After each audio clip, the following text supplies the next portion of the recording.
hopefully I'm live. Mike will give me the thumbs up shortly. Do you know the first thing I've seen in the chat? Which about sums it up, doesn't it? Renee, so many women, so little time. Only Renee. Right, hello and welcome. Whoa, so many people. So many people. Hello to each and every one of you. Is there anything that I need to know already, Mike? No. Kim was looking forward to Obsidian. That's going to be interesting. Everyone's installed Obsidian and the other thing you showed last week, Raycast. Come on, Mike, get with it. Even I've installed it. Even you installed it. It must be good. Oh no, it was just FOMO with me. Was it FOMO? You caved after 5 minutes. That's not like you. I can bang on about something for days and nothing, and then you switch straight away. It was the exchange rates what did it. It was the exchange rates that did it. Right, okay. I've got so much more today. Right, let's make sure that you can see the slides, because last week that didn't end well, did it? But, in my defence, it was Friday the 13th. So let's see if this time it progresses in the same annoying manner. Right, what have we got? We have got the week at MacBites headquarters. Been a rare old week, to be honest. Not even joking. Rare old week. We have a new photography app out there. I'm not doing a deep dive on it. I'm letting you know about it, and then you can say if you want to see it. Then we've got Mockview making a reappearance. We talked about this. I think it was the first show back in November. Anyway, big changes, so I thought I'd share. Then we've got Raycast, and we're looking at the extensions this time. So I did notice a comment from Renee. You've installed it, but you're not sure why. Oh, Renee. Is it launching things not enough for you? Well, that's good, because tonight I've got a whole lot more.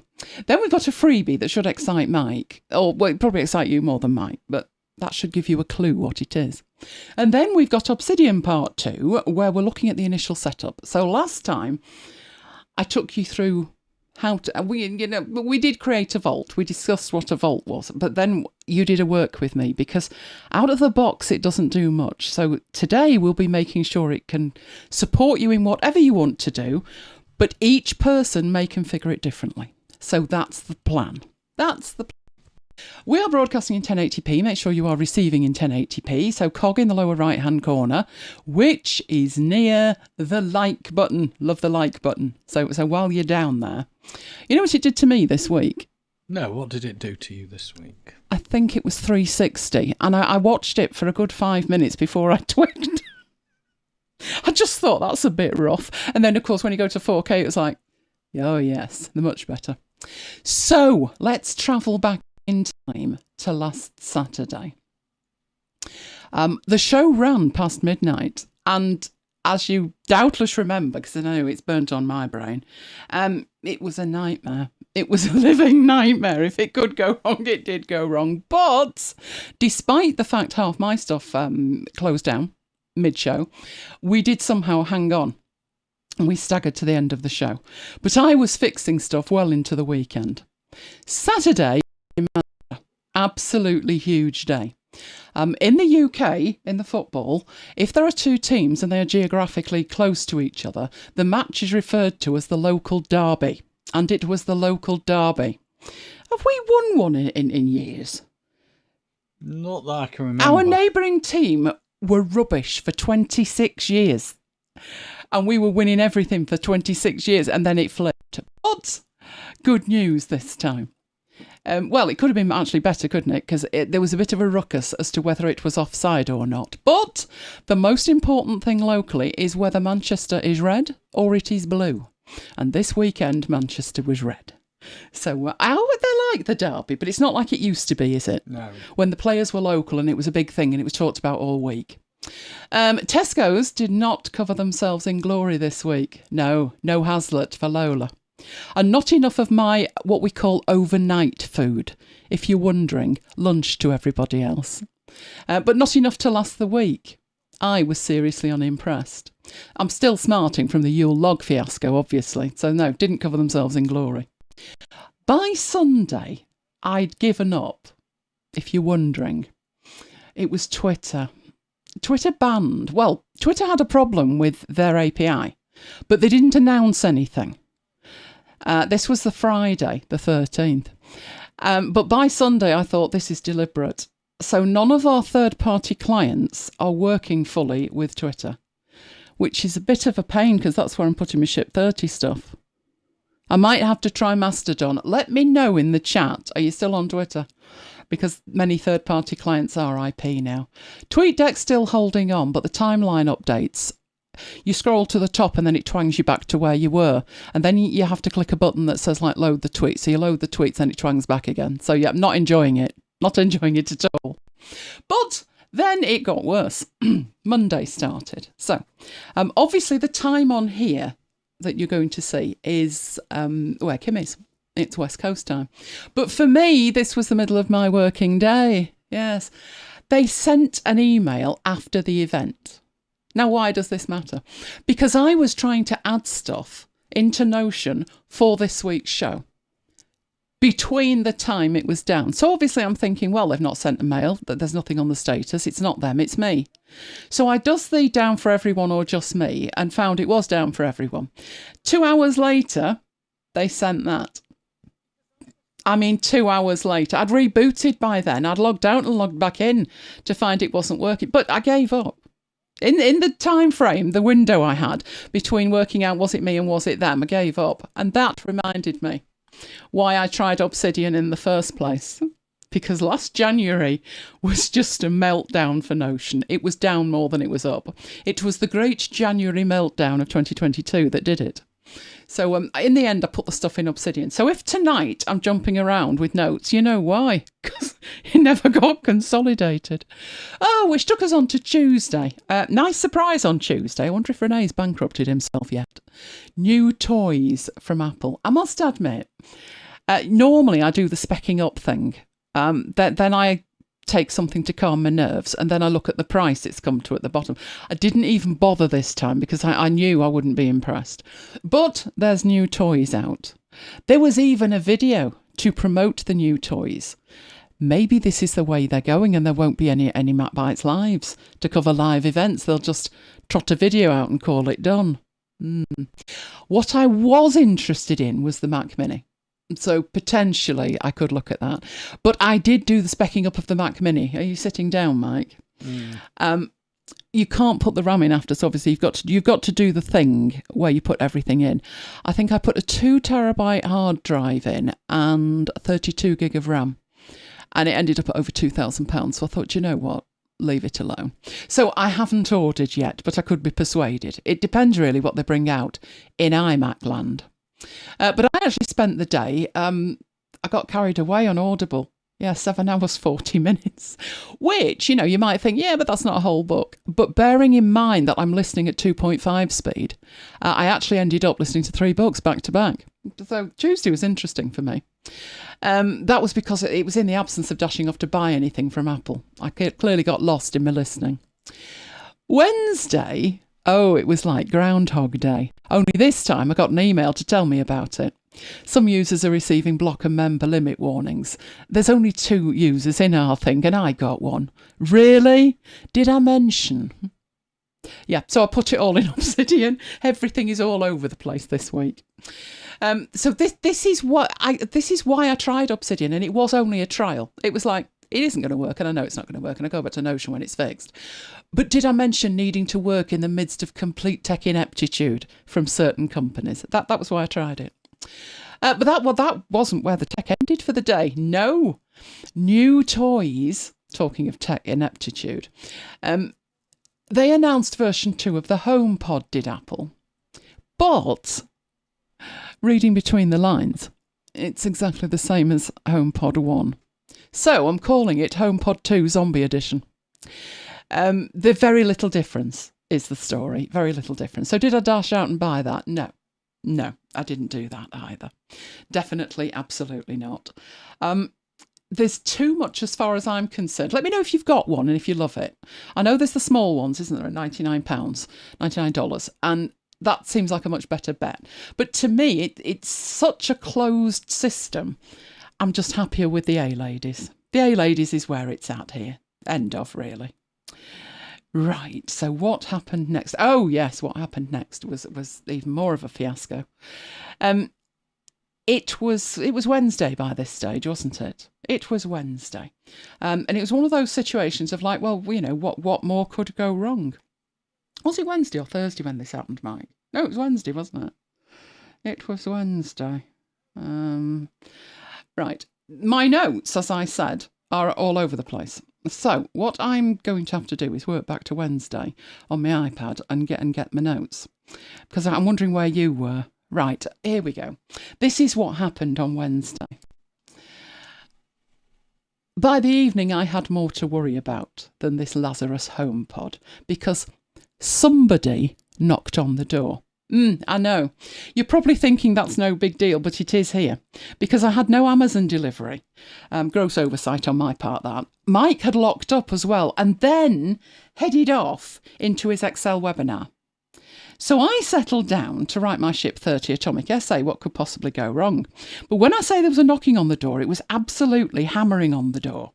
If you're thinking, why didn't they just ring the bell? Well, the bell was turned off. But to be honest, the bell's always turned off. Because unless you're from Amazon delivering new tech toys, you're not actually welcome. So I thought, why is somebody hammering on the door? And I peeked out of the office window. Another reason why people don't tend to hammer on the door, or even attempt to ring the bell, is we have a lovely notice on the door telling them to go do one, basically, was where we were at.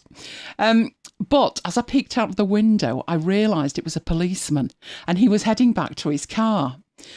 I was contemplating whether it was too late to head down and speak with him. He returned seconds later with a torch. You could be wondering, because I know I was. I think it was to read the notice by the door, because by this stage it was dark. We've got another one as well that tells Amazon staff where they're supposed to leave my toys.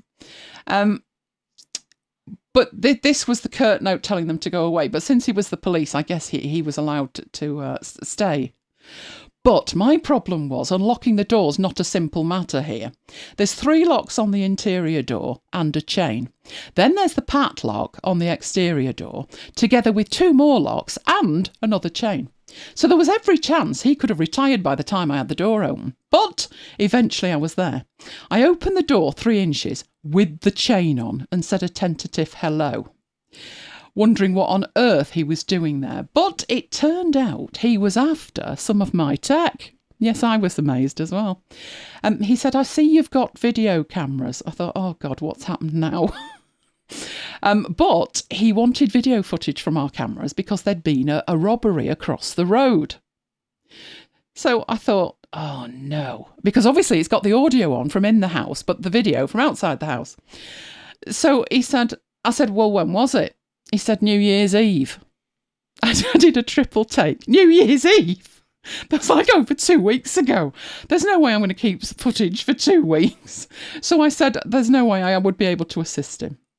But as he stood there, he looked most bereft actually. But you know, if it takes you 2 weeks to rock up to ask for my CCTV, you're going to be disappointed. But he did flash his torch around and say, "There's nobody breaking in here, is there? It's very secure." I think he was working on the principle of how long it took me to open the door.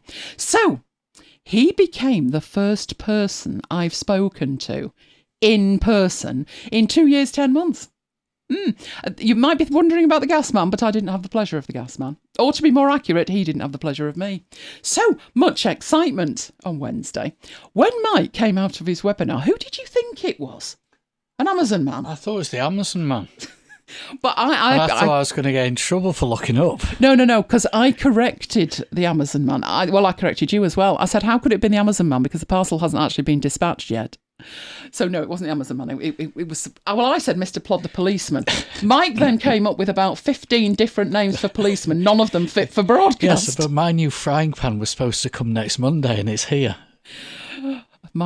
So Mike's new tech is a frying pan. Let's leave that alone. Let's leave it alone. But in between that, Mike came out of his webinar and there was a game. Bad words were said, weren't they, Mike? He was thrilled. Renee says he should have thrown in the sweet Jesus, Mary and Joseph and the donkey. Definitely should. United were winning for the whole of the second half. Mike was thrilled. We were heading to the final whistle, weren't we, when they equalised? So, yes, very bad words were said. Was that the match that was rearranged? Yeah. So this one was rearranged. So, it may have been a totally different result. It was put off when the Queen died.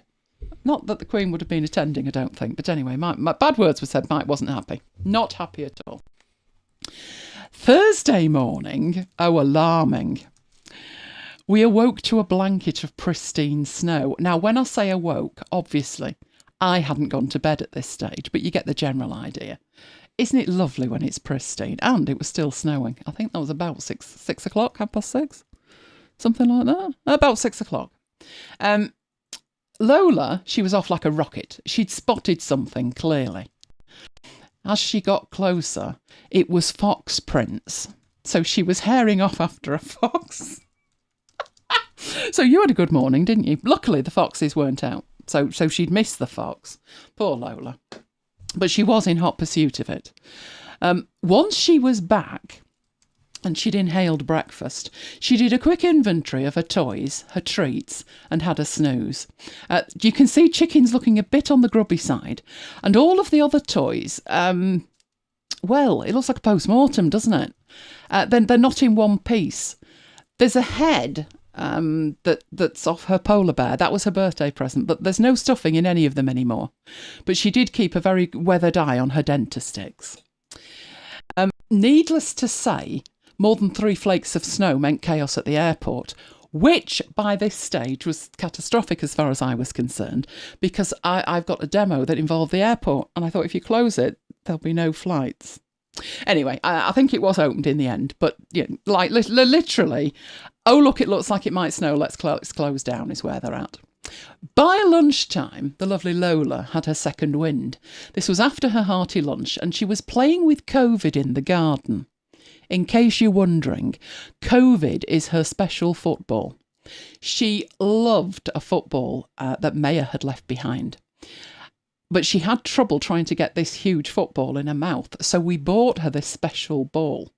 So called due to its likeness to COVID. So that's what the ball looks like. And it's handy with the straps on because you can pick it up and she sort of swings it around, doesn't she, and hits herself on the head with it. So she loves COVID, the ball. That's her COVID. But, you can see the difference, can't you? And then, needless to say, this snow-infested day was the day Amazon decided to attempt to deliver the books I'd ordered. Never usually an issue because they're delivered via my Kindle. But this time I had to order the Dead Tree versions. There were no digital versions available. Eventually, he did rock up with them around 7 p.m. He'd been on his way from the depot 3 miles away for 11 hours. Probably another edition out by the time he got them here, but they arrived. And today it was all a case. Oh, he was a she, by the way. Was it? Oh, it's usually a he. No, it was a she. I'm not making any comments about her inability to get here then. In terms of couldn't read a map. Well, put it this way, she drove past the place and then doubled back on herself. Crying out. Not as bad as that one with... I saw her pull up outside. Not as bad as that one with the oven and you. True. No, that was a 5-hour extravaganza, wasn't it? Today was all about making space to do stuff. So I processed 1.4 terabytes of data. Yeah. When people say I've got some filing to do, they've not lived unless they've been here. There's a little bit of filing, there's a lot of it. That wasn't just filing either, because obviously it's in the bin. So it was actually processing. So a busy day. Right, so the new app that's out, you may have had a mail this week about it. It's been in beta for quite a while. It's called Photos Workbench. Who has heard of this already? It is from the lovely, lovely people that make How to Spot. It integrates with Photos. So it's not a standalone thing. It actually integrates with Photos. So it enables you to batch process images in various ways. It also enables you to inject into photos that may have been taken with like an older camera or a manual camera, GPS data. The GPS data on my photos isn't going to be exciting for the last 3 years, is it? It's either in the kitchen or the living room or the office. But that's what this thing does. So who's heard of it? Who hasn't heard of it? And who would like to see more about it? As I say, it integrates with Apple's Photos, which I don't use. But I suppose I could make an exception for this app. Let me know in the chat. Has this moved on the chat here? Is everything working? Because I'm seeing a message saying it might not be. Is everything working, Yeah. Mike? Oh, okay then. We'll go with it. Right, so let me know about that. Next thing is, do you remember me talking about Mockview? This was back in November, which was our first show back after our little hiatus. So this was the start of season 2. And I'd found this app. There were many apps that enabled you to do mockups, but the quality of these mockups was spectacular. So it had the new iMacs, as you can see. You could host an image inside a mockup. You also had the opportunity to change the background of it. And it wasn't just desktop stuff. You could do it with the watch as well. You could also change the backgrounds. And so that one had a background that was video because it was, when it was exported, it was transparent. So the app in question was Mockview. And I've got notes here that say it's fabulous and it's completely free. So the website still looks like this, but we have had changes. But this is what it did. This was what I talked you through. So it has a whole range of mock-ups inside it, not just the phone, but there's iPads, iPad minis, MacBook Pros, iMacs, you name it. It was all in there. And the mock-ups that you got out of it were incredibly high quality. Absolutely loved it. The mobile version also did 3D mock-ups, as did the desktop one, but the mobile one also did video mock-ups. So you could take a vertical video and then inject it inside one of these mock-ups and then export something that actually ran as a video. So first, the good news. All I did was update my apps. I do keep a very close eye on them. But it wasn't until I got it installed that I discovered it was actually a major update, and it was version 2.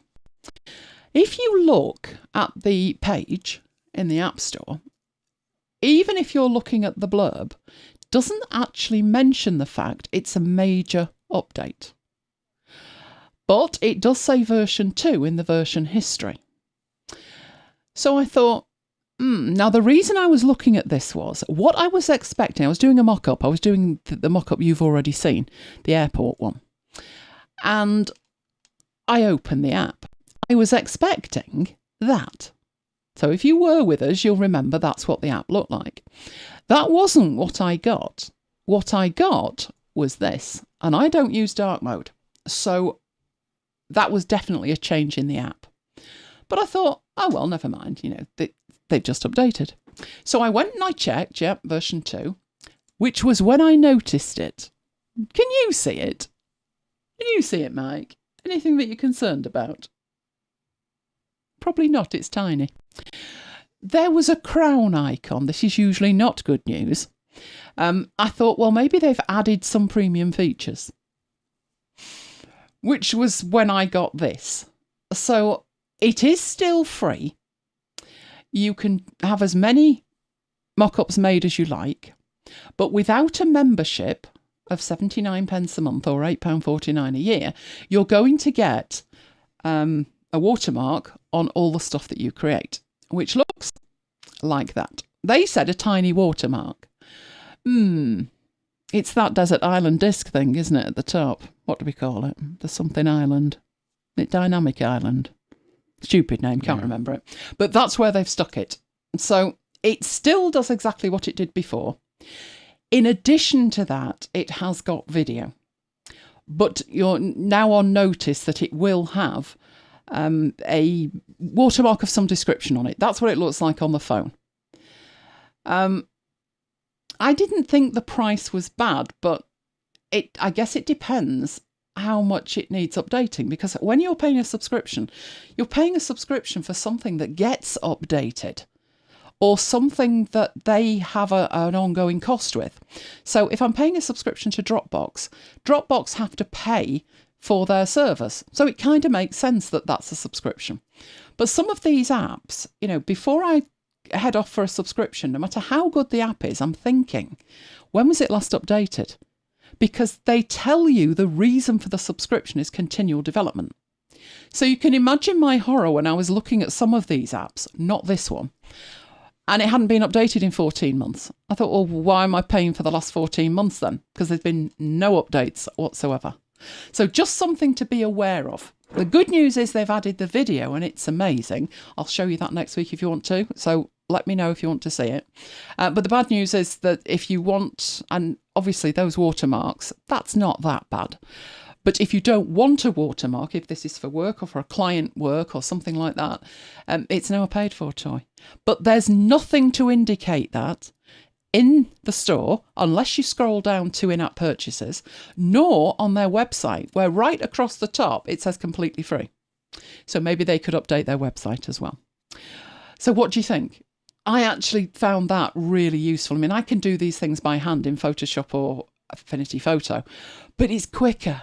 It's just quicker to use this. So let me know in the chat what you think. Right, where are we heading off to next? We're going into Raycast and we're going to persuade Renee that there's things it can do to thrill him. This is what we've got to do. So what we're doing today, last time we looked at downloading it, it's completely free. We looked at setting it up and all the things it could do out of the box.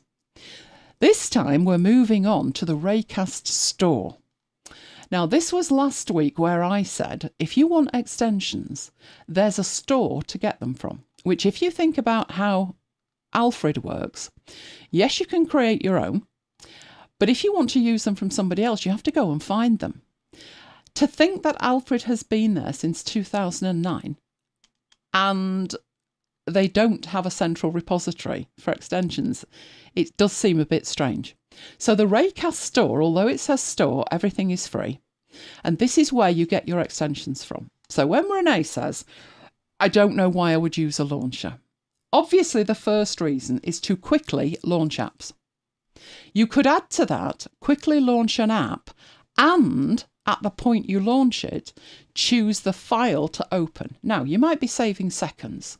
And if that app is on your menu bar, your dock, then you're probably not saving that much time.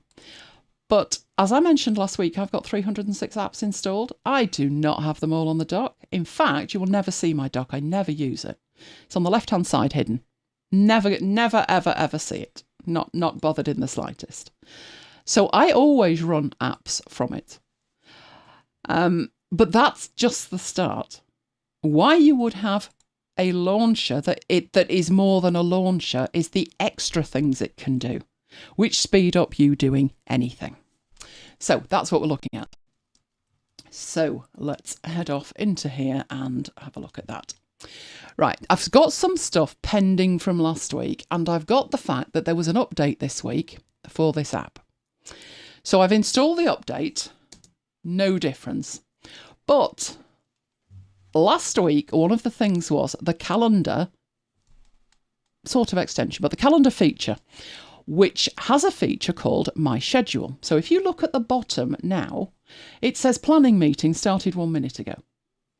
This was the one Mike scheduled last week, and it didn't appear. So I've sorted it out, and now it's appearing. So it's a Zoom meeting. And Raycast knows it's a Zoom meeting, and it's saying if you just press enter, you'll join that Zoom event. So why is this faster? Let's say you've got Zoom on your dock. Well, I'd have to click Zoom, and then I'd have to go find my calendar. Then I'd have to go and find the link. Then I'd have to go and find the password. Then I'd have to go and fill everything in. And finally, I might get to join the Zoom event. With this, I just press enter. That's it, done. It's amazing. When I saw it, I thought, I'm not going to bother with that. I use my calendar. It's fine. Not going to bother with that. But it is amazing. So let's say that I've got two things starting at the same time or that overlap. And actually on my calendar, that's exactly what I've got right now, because the planning meeting was put there for demonstration purposes. but we're actually in the middle of after hours. And that isn't saying that. But if I use the down arrow, it will show me my calendar events. So there's my calendar event. It should be showing me my calendar event. Why are you not showing me my calendar event? Oh, I know why. It's me. Right, if I do my schedule and press enter, there's the events that I've got coming up. So, I had my creative work hour weekly review this morning at 1 o'clock. Then I was in the captain's table, mastermind, niching. Mike had a webinar at 6 o'clock. You can see then that at 9 o'clock I've got MacBites, and then I've got the planning meeting. The planning meeting being a demo. The ones with a camera next to them are telling you they're Zoom meetings and you can log in. Was yours a Zoom meeting at 6 o'clock tonight, or was it a different one? No, it was a WebEx. Right, so it doesn't matter if it's Zoom, WebEx, GoToMeeting, whatever it is. As long as it can find a link in the calendar, it will give you a one-click to join. It's genius. Love it.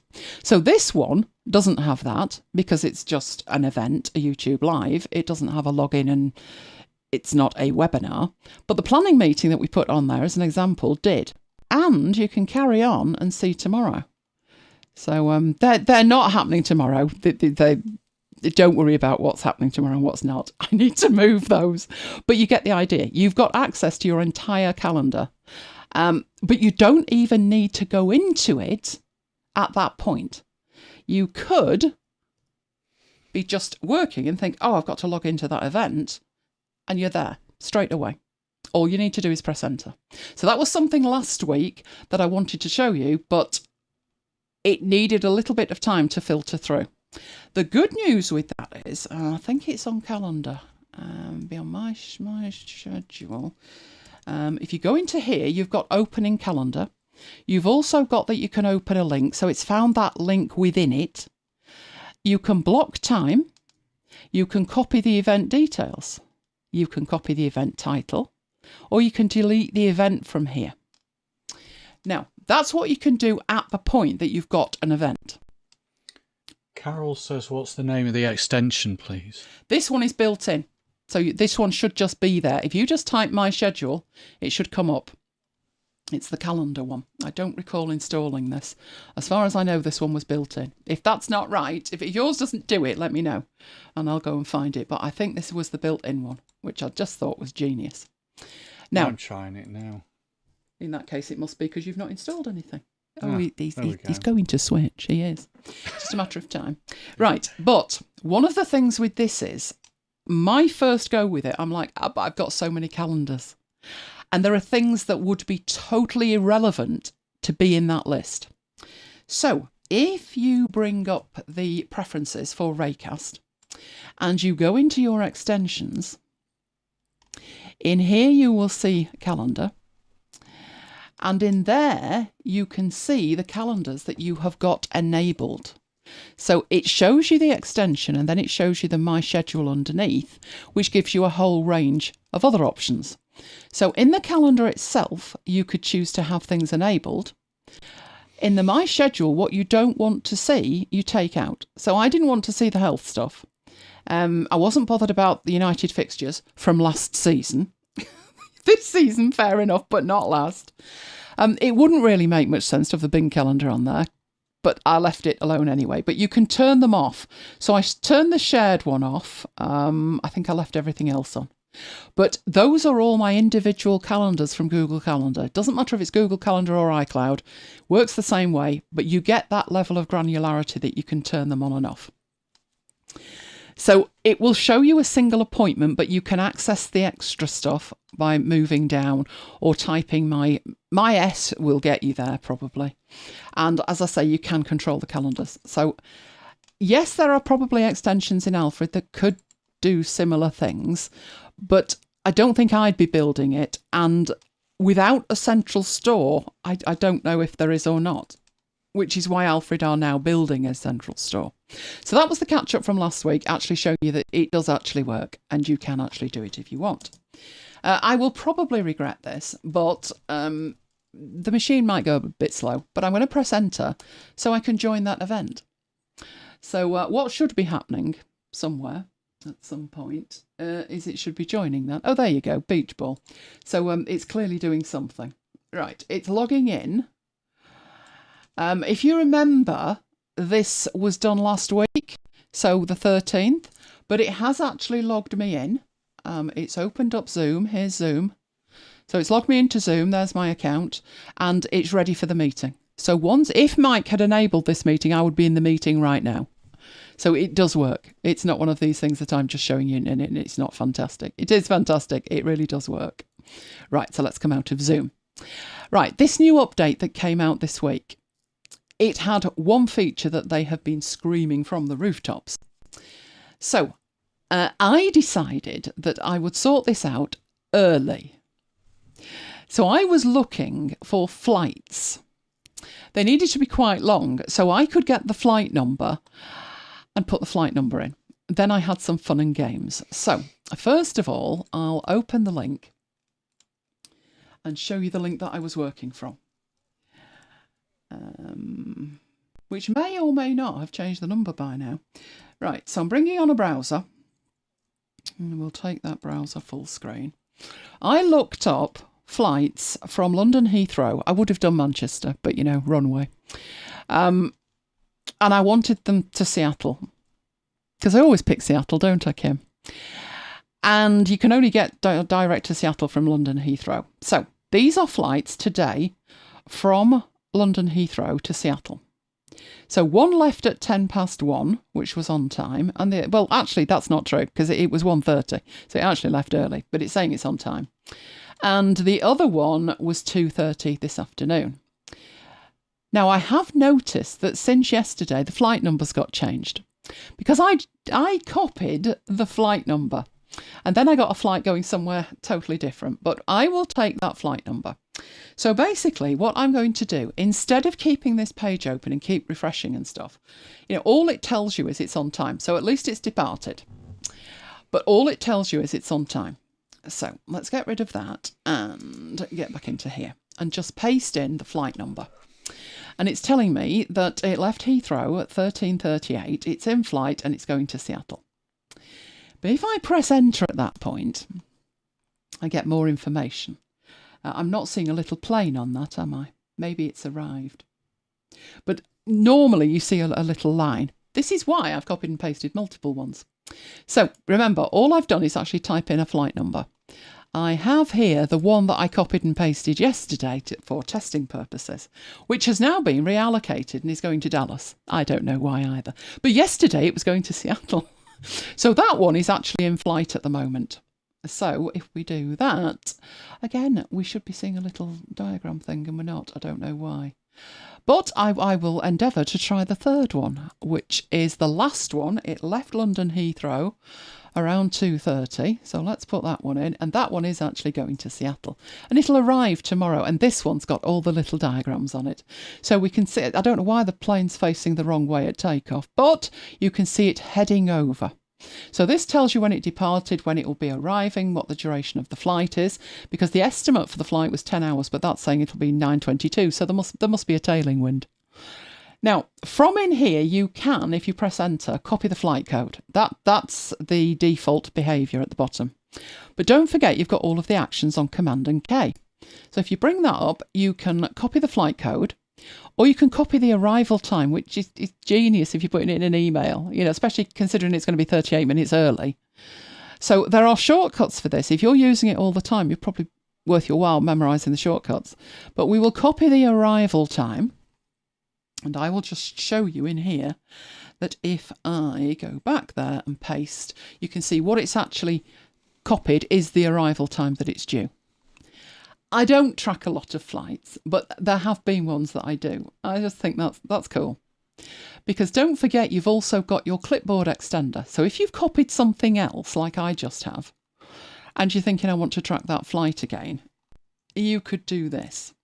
So go in here, looking for the clipboard history. There's the last flight. So copy that, go back into there, and then I can paste it. And I'm back into where I was. So that's using two features of Raycast together. Kind of cool. Who would track that? I'm living for the day, Kim, that we're all right with COVID and you're all right with COVID, and that's us on our way. Although I don't think Lola would want to be put in the hold, would she? Deborah said she watched her husband fly to Darwin yesterday. Oh, that's so cool, isn't it? It's just too cool. You know, when I went to there's a flight tracker, isn't that? And you can see flights in real time. I think a couple of weeks ago, wasn't there some problem in the States and everything got grounded? And it looked like 9/11. There was nothing in the skies. It was weird. But there's so many flights all the time. It's a wonder the planet's coping. But there you go. That's one of the new features that they've added. So we're caught up on the My Schedule from last week, and we've got the new stuff, which is the flight tracking. So what I thought I'd do next is go through with you the extensions that I installed, the ones that I find useful. Now, bear in mind here that what I'm doing is potentially replacing Alfred. So I already had a list to go through of like, oh, I wonder if that one's any good, or I need to replace that one. So one of the things that was kind of cool is the clipboard editor. So we've seen there is a clipboard history, but the clipboard editor is something different. So it's edit clipboard contents. So you do that, and that is what is on the clipboard. So if you needed to paste this somewhere, but you needed a different format, you've just edited what is on your clipboard. And then all you need to do, as it's telling you at the bottom, is copy that to the clipboard with Command and Enter. So if I do that, and we go back in there and I paste, you can see it's now got the colon in it. I can do that with the clipboard extender that I use, but that's a totally separate app to manage and it's paid for. Whereas with this, it just comes with it. So I find that one useful. Now, how did I get that installed?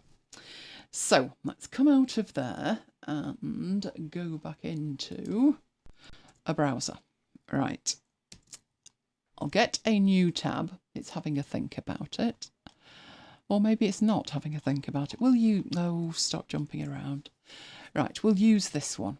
Right, so if I type in here, Raycast Store, it will do the Googles, and there is Store at Raycast. So one option you've got is to go here and you can either scroll through and just have a look at them. You know, if you use Apple Notes, it's like this one will let you search and create notes. So in terms of Renee's question of like, why would I use it?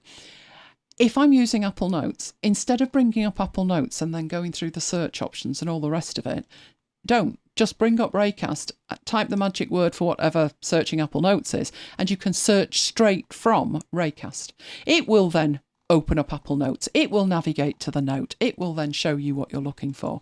It's just faster, a lot faster, depending on what you want to do. Now, that is me just scrolling through them. So you can see here, there's extensions for all kinds of stuff. And there's 77 pages. There was 76 last week. So there's more being added as we've gone. Some of these are for old favourites. They've been around a long time. So searching Google is like an old thing. We've been doing that since forever, haven't we? Controlling Spotify. But other things like this Arc one, Arc's brand new. It's in invitation-only beta, Arc, and there's still something for that. You can also see that this one, it shows you who the developer of the extension is. And the browser company are the people who make Arc. So they've written their own extension and put it in the Raycast store. Other people are just sharing what they've built for themselves. But you can also search. You're not limited to just browsing and thinking that one looks good, because that way you'll install about 300 of them. And you won't be more productive. You won't be able to remember what you've installed. But in here, I knew I wanted to edit something on the clipboard. So if I click on there, it actually brings up in a browser what looks like Raycast. And I'm thinking, right, I want something to edit my clipboard. So clipboard editor or edit, right? And it shows you the result. You can then click on that. It will take you to the home page of that extension. So just the home page of that extension. You have to have in here, every extension that you look at, because it's centralized, every extension you look at has to have minimum information.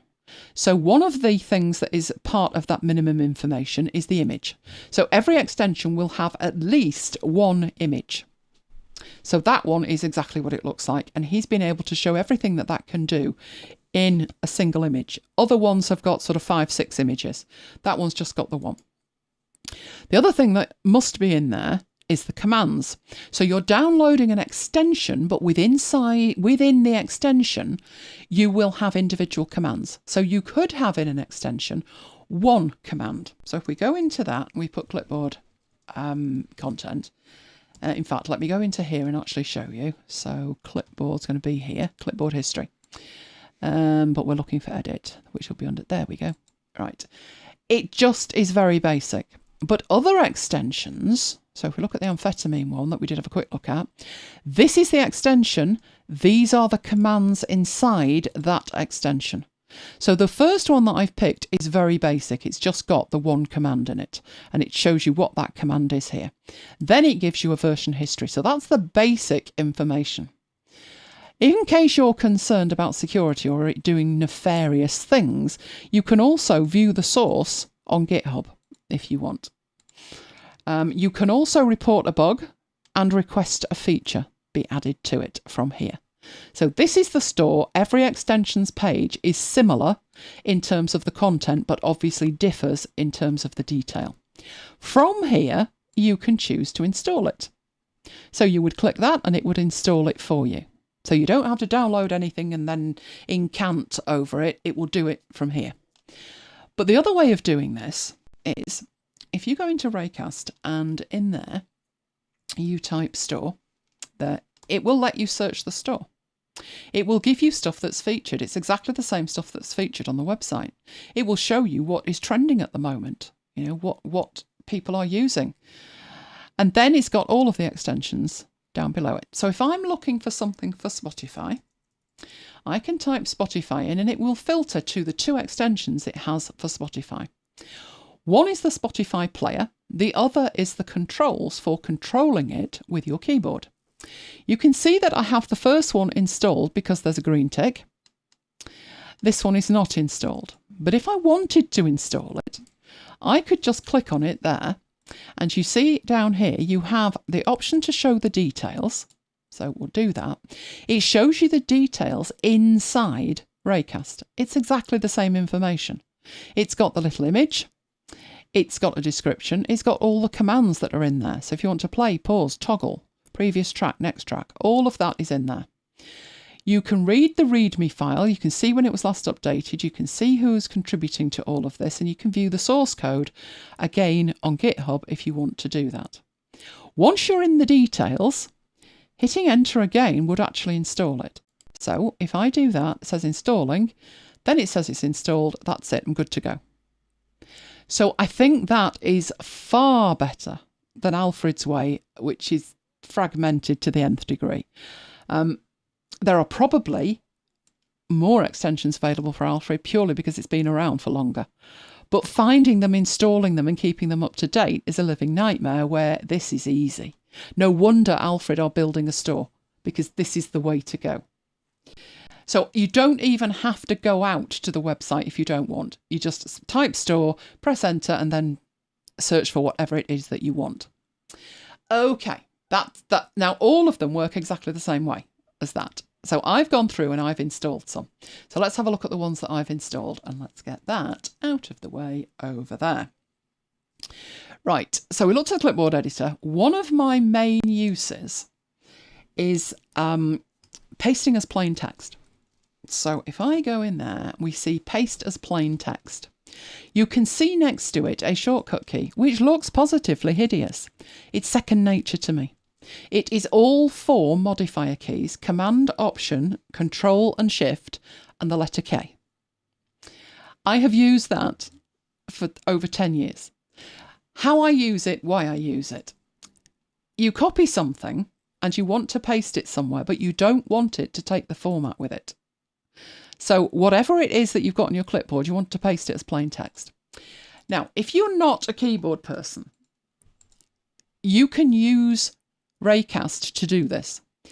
But I had this working in Alfred, and I thought, I just wonder if it can do it. And in Alfred, you can also add a shortcut key. So I disabled it in Alfred, and I came in here and I assigned the same shortcut key.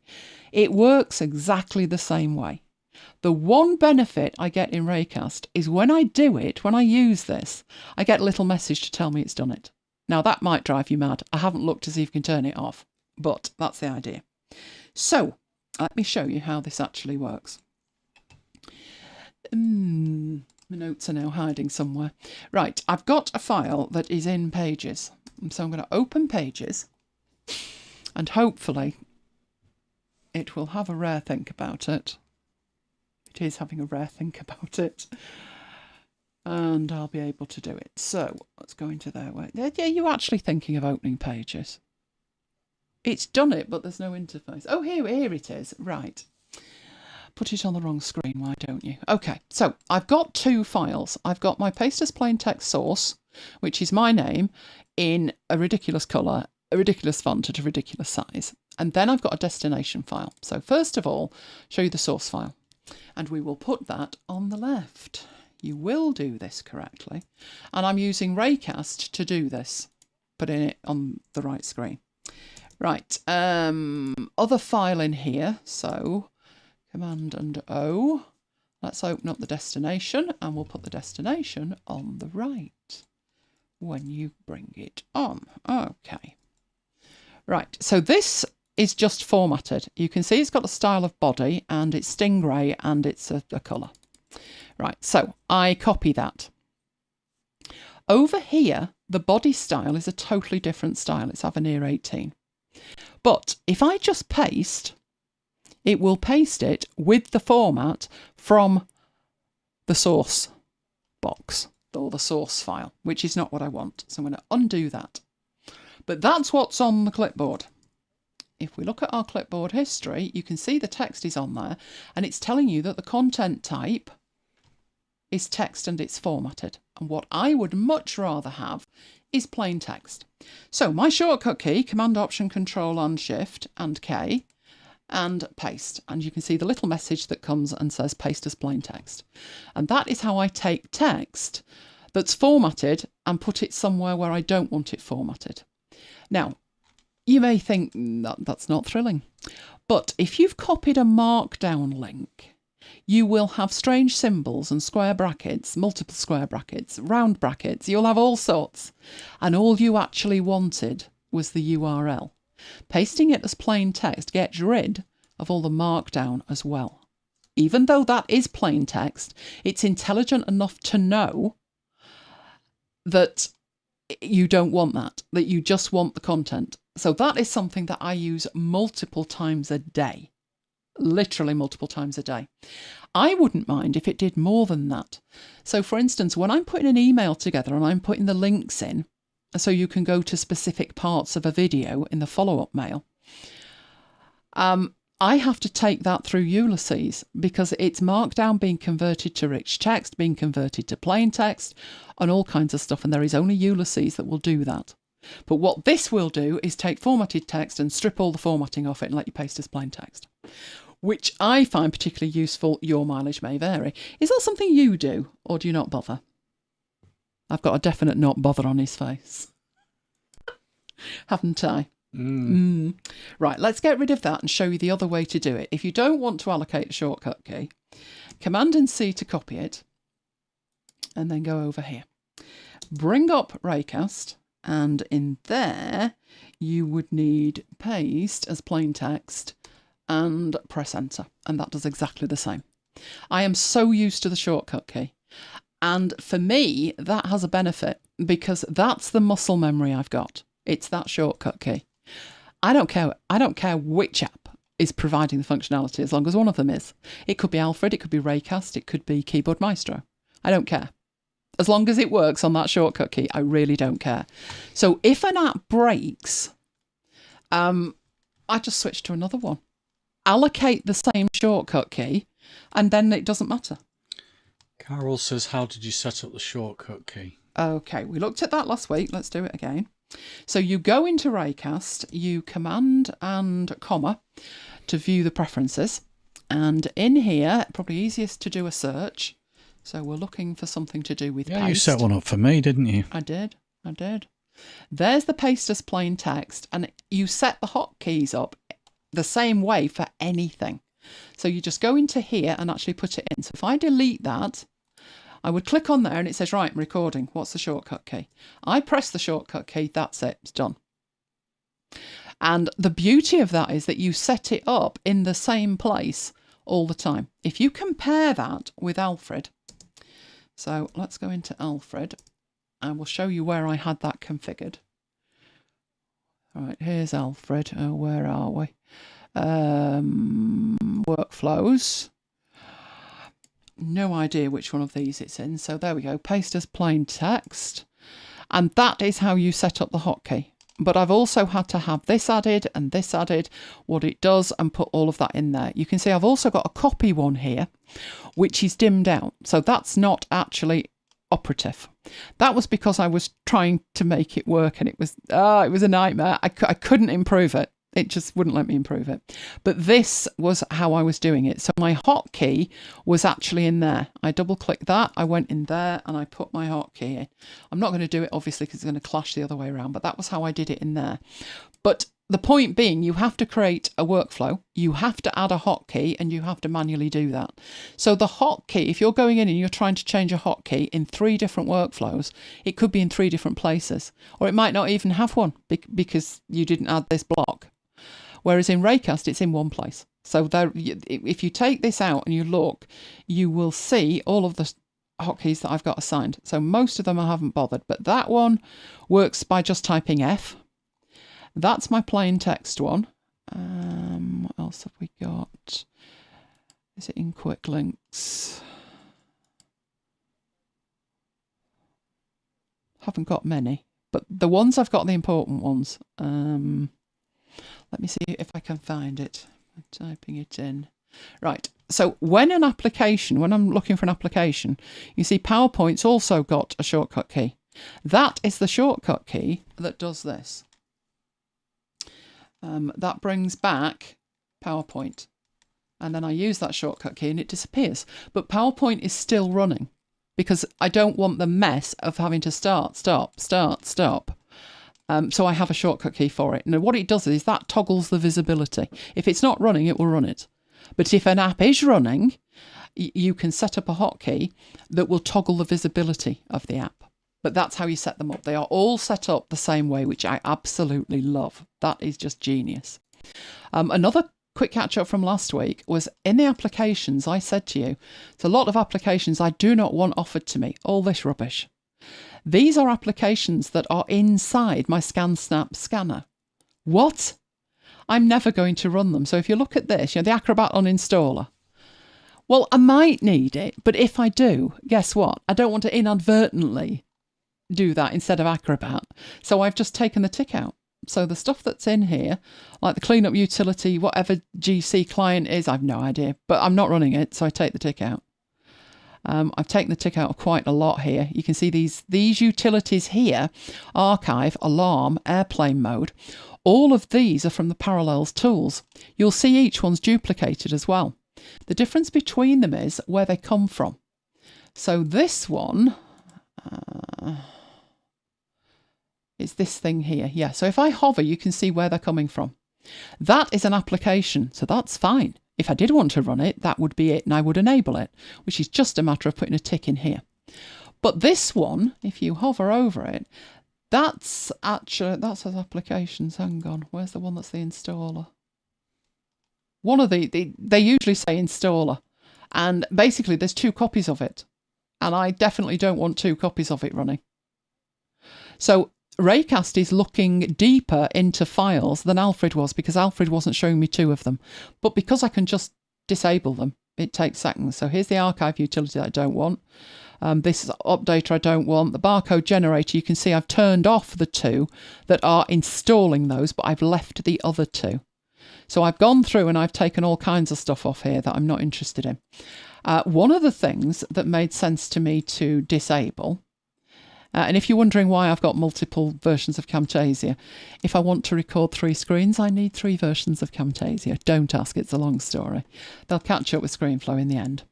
But one thing is, if I type in sys preferences, so system preferences, right, there's my system preferences. which is one thing. If I take that off, the system is an extension, a core extension, with all these options in it. Right, there's some things here I might not want to bother with. So one of the things I didn't want to bother with that came from the system preferences was the battery stuff. Right, so it is from the system preferences. It's battery health, usage, conserve the battery. What? It's an iMac. It doesn't have a battery. If I try and run these things, I get an error. So why do I want to see them? So just turn them off. It makes life so much easier. So if I'm now trying to get into an app that starts with CON, I don't need to worry about this kind of thing. It's not going to pollute the results. Right, so we've looked at the clipboard editor, paste as plain text. One of my favourites, one of the ones that I use a lot, had dreadful trouble with Alfred with this one, and ended up with something, now it's gone back to PowerPoint, ended up with something that sort of worked when it felt like it. It was a pain. But change case. So I may have something like that there, and it may be after hours 1078, and maybe I would have a date after that, and if I did, it would look like that. And let's say that what I want from that is I'm trying to name a file, and I need it to be that, but I could do with it lowercase, and I could also do with no spaces. It's error prone to do the manual thing with that, which would normally be copy it, open up a text editor. Where's my text editor? You are going to appear. Do this, and then I'd start moving through, or I could be clever and I could say, right, find me a space and replace it with a dash. I could do that because I'm a whiz with a text editor, but I'd still need to make it lowercase. So it's basically a pain. Right, let's come out of there and go back into here. So first of all, I would like that lowercase. Then I would like no spaces in it. You can do all of this from Raycast. You don't even have to copy it. You can copy the text if you want, but selecting it is enough. So all I've done is select it. I will copy it and I will put it down below for comparative purposes, but I will then copy something else, so that's not on the clipboard, and we'll see it do magic, hopefully. So with it selected, open up Raycast and type in case. The extension is called change case, so press that. What would you like? Now it's picked up what's on the clipboard, which isn't grand. Let me whip down and see if it's actually going to do it.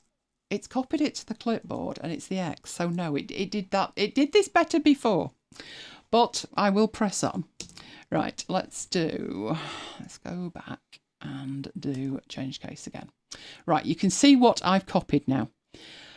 Now, the first one, camel case, has made the first E lowercase and then capital G-A-H, then underscores. So it knows to take the spaces out between the text because camel case is making a distinction between the words with the case. Capital case isn't changing anything. Constant case is making it uppercase with underscores. So you've got so many options here.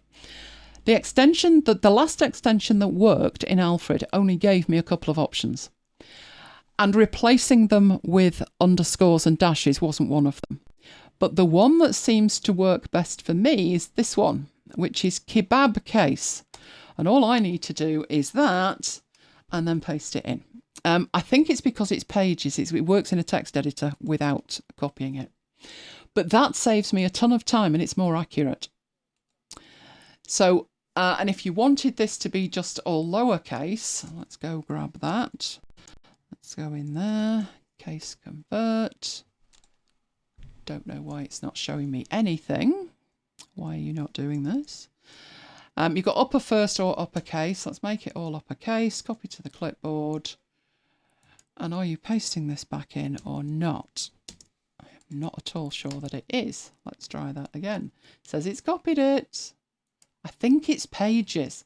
I demonstrated this in a text editor. When I thought I'm going to need to go into pages to get some nicely formatted text. Let's see if it'll do it better in here. Might know something to do with Apple. Right. Not pasting that. Right, okay. Clipboard history. Let's have a look what's on the clipboard. Yeah, that's supposed to be right. That's what's supposed to be on the clipboard. Let's do the case thing. Get back to the beginning. Change the case. We'll go for upper. We're going to do it. There we go. So yes, it has. Yes, it has. So I use that one all the time. Would you use that, Mike? I know you name files. Possibly, yeah. We'll Carol says that's magic. It's really useful. Again, from Renee's perspective of you can do it manually. You can. But I know from experience how many mistakes there are. I'm looking at the spellings in this file. I don't know if you're looking at the same file, Mike, because the links to these things are in there for you to share. And the mistakes that I've made, it's terrible. So it's really a matter of getting it right first time and saving time with it. But change case, I love it. Absolutely love it. Use it all the time. Right, let's close that down. Right, I don't believe I've got anything here on my desktop, which isn't like me, is it? But let's go and find something that I can put there. How about Lola's COVID ball? Right. So when I'm working, I must admit, I've in the last couple of months have totally given up trying to synchronize a desktop. Works when it feels like it. Also, that one worked because I've dropped it. I can see the size underneath, which means it's uploaded it to iCloud. Not every day is as nice as that day. Trust me. It can sit there and just not upload for 6 hours. And the machine's going crazy with itself. So I personally try desperately not to put stuff on the desktop. But if I have something on the desktop like that and I need to quickly tidy up, what I actually want to do is hide stuff on the desktop. I have done this about 1 of 5 different ways for years. None of them are working 100% properly at the moment. I used to have an app called Desktop Curtain from the people who make Moom. And Desktop Curtain was great. It did as the name implied. So if I show you Desktop Curtain, don't even know if it's running at the moment. Probably not. So let's get it running. That's what it looks like. So you tell it what you want the curtain to look like. You tell it what to do, which is cover these, and then you apply it. My problem with it is this blue, even if I colour pick it, even if I know the hex code of it, when I make the curtain appear, it doesn't match. I can't have that in recordings because it would be flicking from one colour to another. So I had to stop using it. I've used it for years and years and I had to stop using it. Didn't work. Can we actually turn this off from here? Let's quit it. Right, so I don't use that one anymore. There was another one from the Parallels tools which did the same thing. The only problem was it hid what was already there, but it didn't hide anything else that you added. And then I'm like, I don't know what's on the desktop because you're hiding half of it, not the other half. So I thought, let's try this one. Toggle visibility of the desktop. Press enter. It does take a second, but desktop is then hidden. Now, there's a million different ways of doing that, but you might as well have one where it doesn't change the background colour and it doesn't overwrite stuff and it doesn't hide it by changing the wrong bit. It just works. That would be good. So let's toggle that back on. So that is an extension. It does one thing, it does it well. And come on, back you come. It's taking longer than it would normally do. It's usually instant. I'm not seeing it at all right now. Toggle visibility. There we go. Oh, it's toggling all kinds of things. No, it's saying it's hidden. It's saying it's hidden. And you're showing me bartender, and you shouldn't be showing me bartender. Oh, I'd have no idea what's going on there. Probably because I'm running so many apps tonight. Right. Oh, the next one was fun. The next one was great. So let's get a browser. There we go. And let's get a URL. So in the browser, I'm just going to go to a URL, which is going to be my blog. I should have made it a secret, then you wouldn't know, would you? Right, I am copying a URL. So let's imagine that this URL is a long URL, and I would like it to be a short URL. In Alfred, I had a workflow called shorten. Now, it used Bitly, but if we look at Alfred, if I type shorten, it's saying shorten URL on the clipboard with Bitly. And then it says it puts it on the clipboard when it's done. So for me to be able to change, I need to do that. So I had a look through the store and I did a search for shorten. And there is a Bitly URL shortener. And you can see that there is a tick next to it, meaning it's installed. So I've copied a URL. What I would then do is type shorten. I could type shorten URL if I wanted. And enter.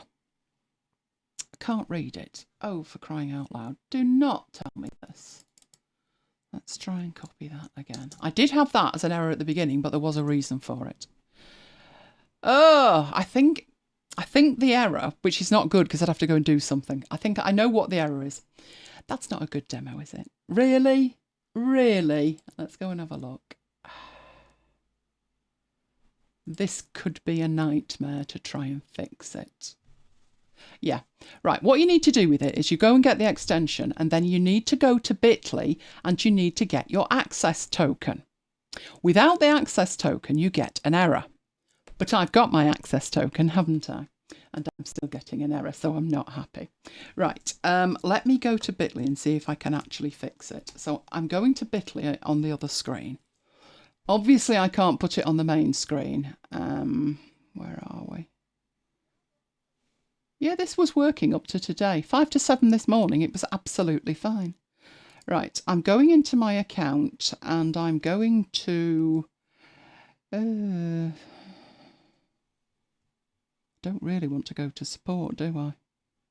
Oh, well, let me go into settings and see if I can find it from there. Right, display name, blah, blah, API, blah, blah, blah.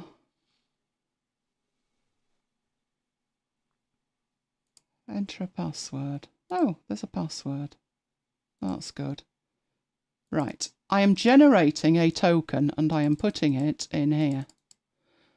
So let me paste that in. Preferences saved. Okay, let's see if it works now. So coming out of there, going back into here. Right, I need a URL on the clipboard for this to work. If I don't have a URL on the clipboard, it will give me an error because it won't be able to do anything with it. So I am frantically trying to get a URL that is correct. Copy. Right, let's try that again. Shorten. Oh, right. Okay. The issue is something to do with this code. That's annoying. That was one of my best demos, that, because it was lovely and it worked. I'm going to have to troubleshoot why it's not working. But sometimes with these things, you do need an API code. I really steer away from them if you need an API code. But with that one, I didn't have a choice. And I did have it working. I can assure you I had it working. Let me see if I can show you that I had it working over here. Let's go up there. Oh, why is everything running so slow? Is Bitly free? Yes, there is a free account. I've had my Bitly account for years and years. Right, I don't think there's anything on there that you can't see. So that is what Bitly looks like. And you can see that these were created to share stuff. So they were this morning. They were working this morning. They are not working in my demo. I'm not happy. But in here you have settings. And if you go to settings, you have API. And from the API, you just get a code and it should work. But needless to say, in the middle of a live demo, it's not working. But it was working this morning. So it's definitely, it does work. Trust me. It's just not working today. Ever had one of those days? Right, don't let it put you off. Right, let's get through some of these others. Okay. If I have something in the Finder, so let's say I have, let's get my data for today. So let's bring that on. Right. Oh, I've got some stuff on the desktop. That'll do nicely. Right. So I've got some stuff like this. So that's a JPEG. If I do Command and O, it will open that with Preview. So again, this plays to Renee's question of why you would need a launcher. A file can only have one default app to open it. And for me, that is for JPEG's preview. But if I know that I want to edit that with Affinity Photo, you don't want to have to go and find Affinity Photo and then open it up and then go back and find the image and all the rest of it. So with it selected, if I bring this up and I type open with, press enter, there's my list of apps. If I want to open that with Affinity Photo 2, I choose that, press enter and it will open it. Or it could be Affinity Photo 1 or Photoshop or the new Photos Workbench or anything else either. And I can do that by just typing in and filtering. So that is particularly useful. Let's do it, even though it'll probably take a couple of seconds. Renee says he's never been a skeptic about Raycast. He just didn't know how and why to use it. You usually have FOMO, Renee. Right, so this is what you would do. Now, this is actually particularly useful for stuff from Affinity, because if you have a file, say a designer file, you started working on it in Designer, but you've realised you made the error of your ways, and you now need to open it in Publisher. It's easier to do it the way you've just seen me do it there than it is try and double-click, and then it's going to open up Designer, and then you're going to have to hand it off. It's just easier. It's just faster. What I will say is, it's not particularly a learning curve. It's a remembering curve of all you can do. So don't try and set this up with everything that I've got it doing. Sit down and think about your workflow and what works for you. Right, I am going to go and download something from somewhere. So what could I download? My browser is literally crawling.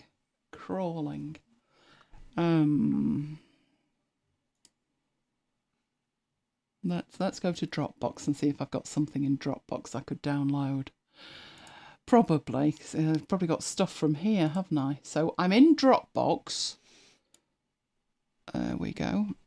If we go in here, we should have some photos. So like this one, airport closed. If I click on there, I should have a download option. So if I click on that to download it, it will download it to my computer in my downloads folder or wherever I have specified to do that. So let's assume that it's managed to do that, shall we? Right, so that I then need my download folder just to prove to you that that's where it is. So in my downloads folder, oh, it's there. There it is. So I've got lots of folders, but there is the file that I have just downloaded. That's important. Keep your eye on that file. I will delete these two so you know that it's not that one. It's from the downloads folder. And what I'm going to do is I'm going to go into here and MD, Manage Downloads, and go into it. It will show me all the files and folders I've got in there. That's the one I've just downloaded. If I press enter, it will open the file. You can see that at the bottom. But if I Command and K, I could just show it in the Finder. That is genius.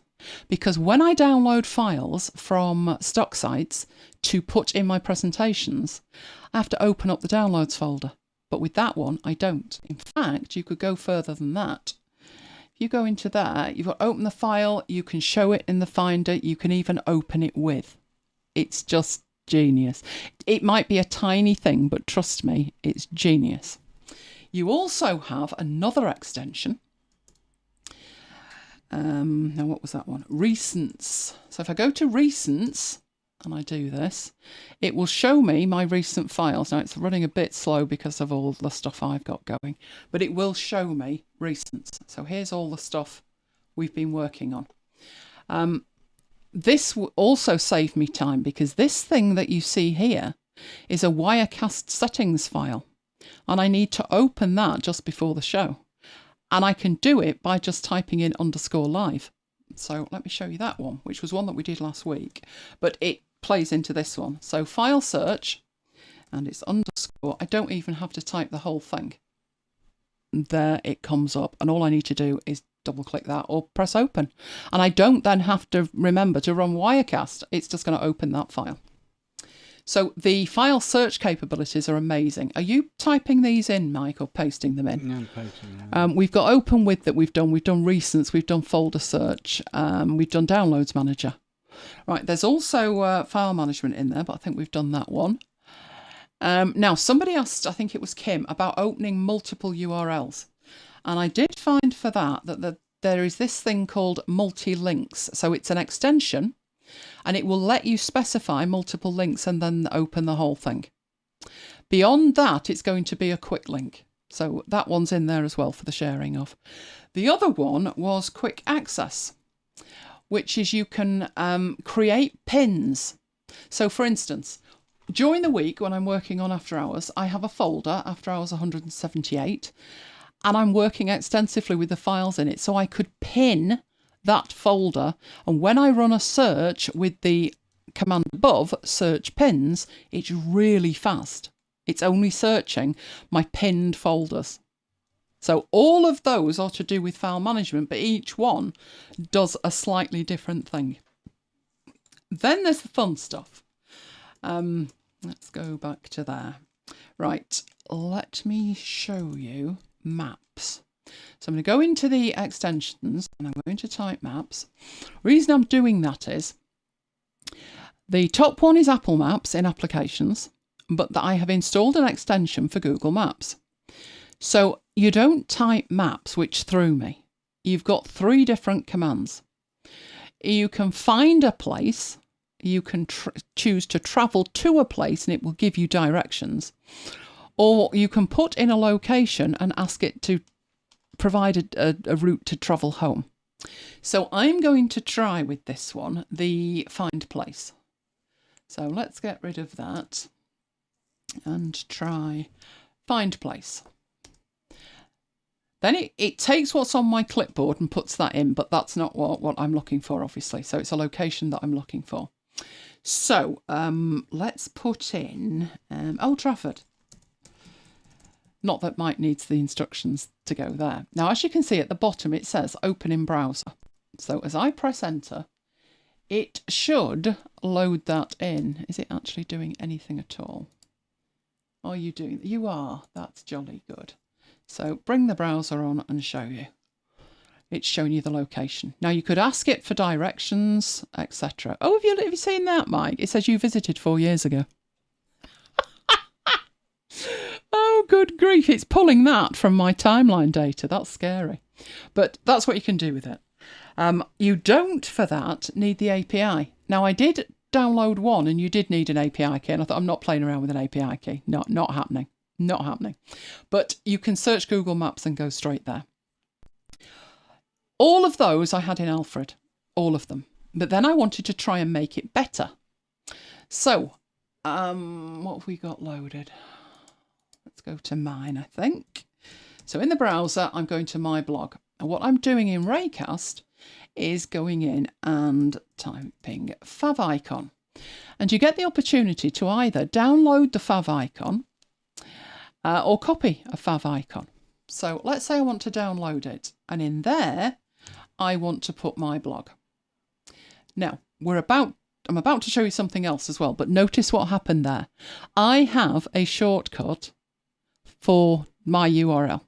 So if we go back, what I actually typed was the section key and my initials. And as soon as I hit space, it expanded that. Hold on to that thought. But for the moment, that will do. I just want it to download the favicon. Right, it says it's downloaded it.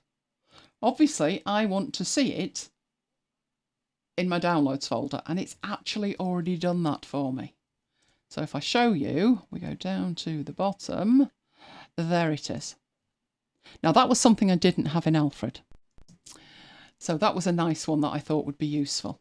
Now, in relation to me typing that text expansion in there, I use Typinator to do that. Typinator, it used to work beautifully with Alfred.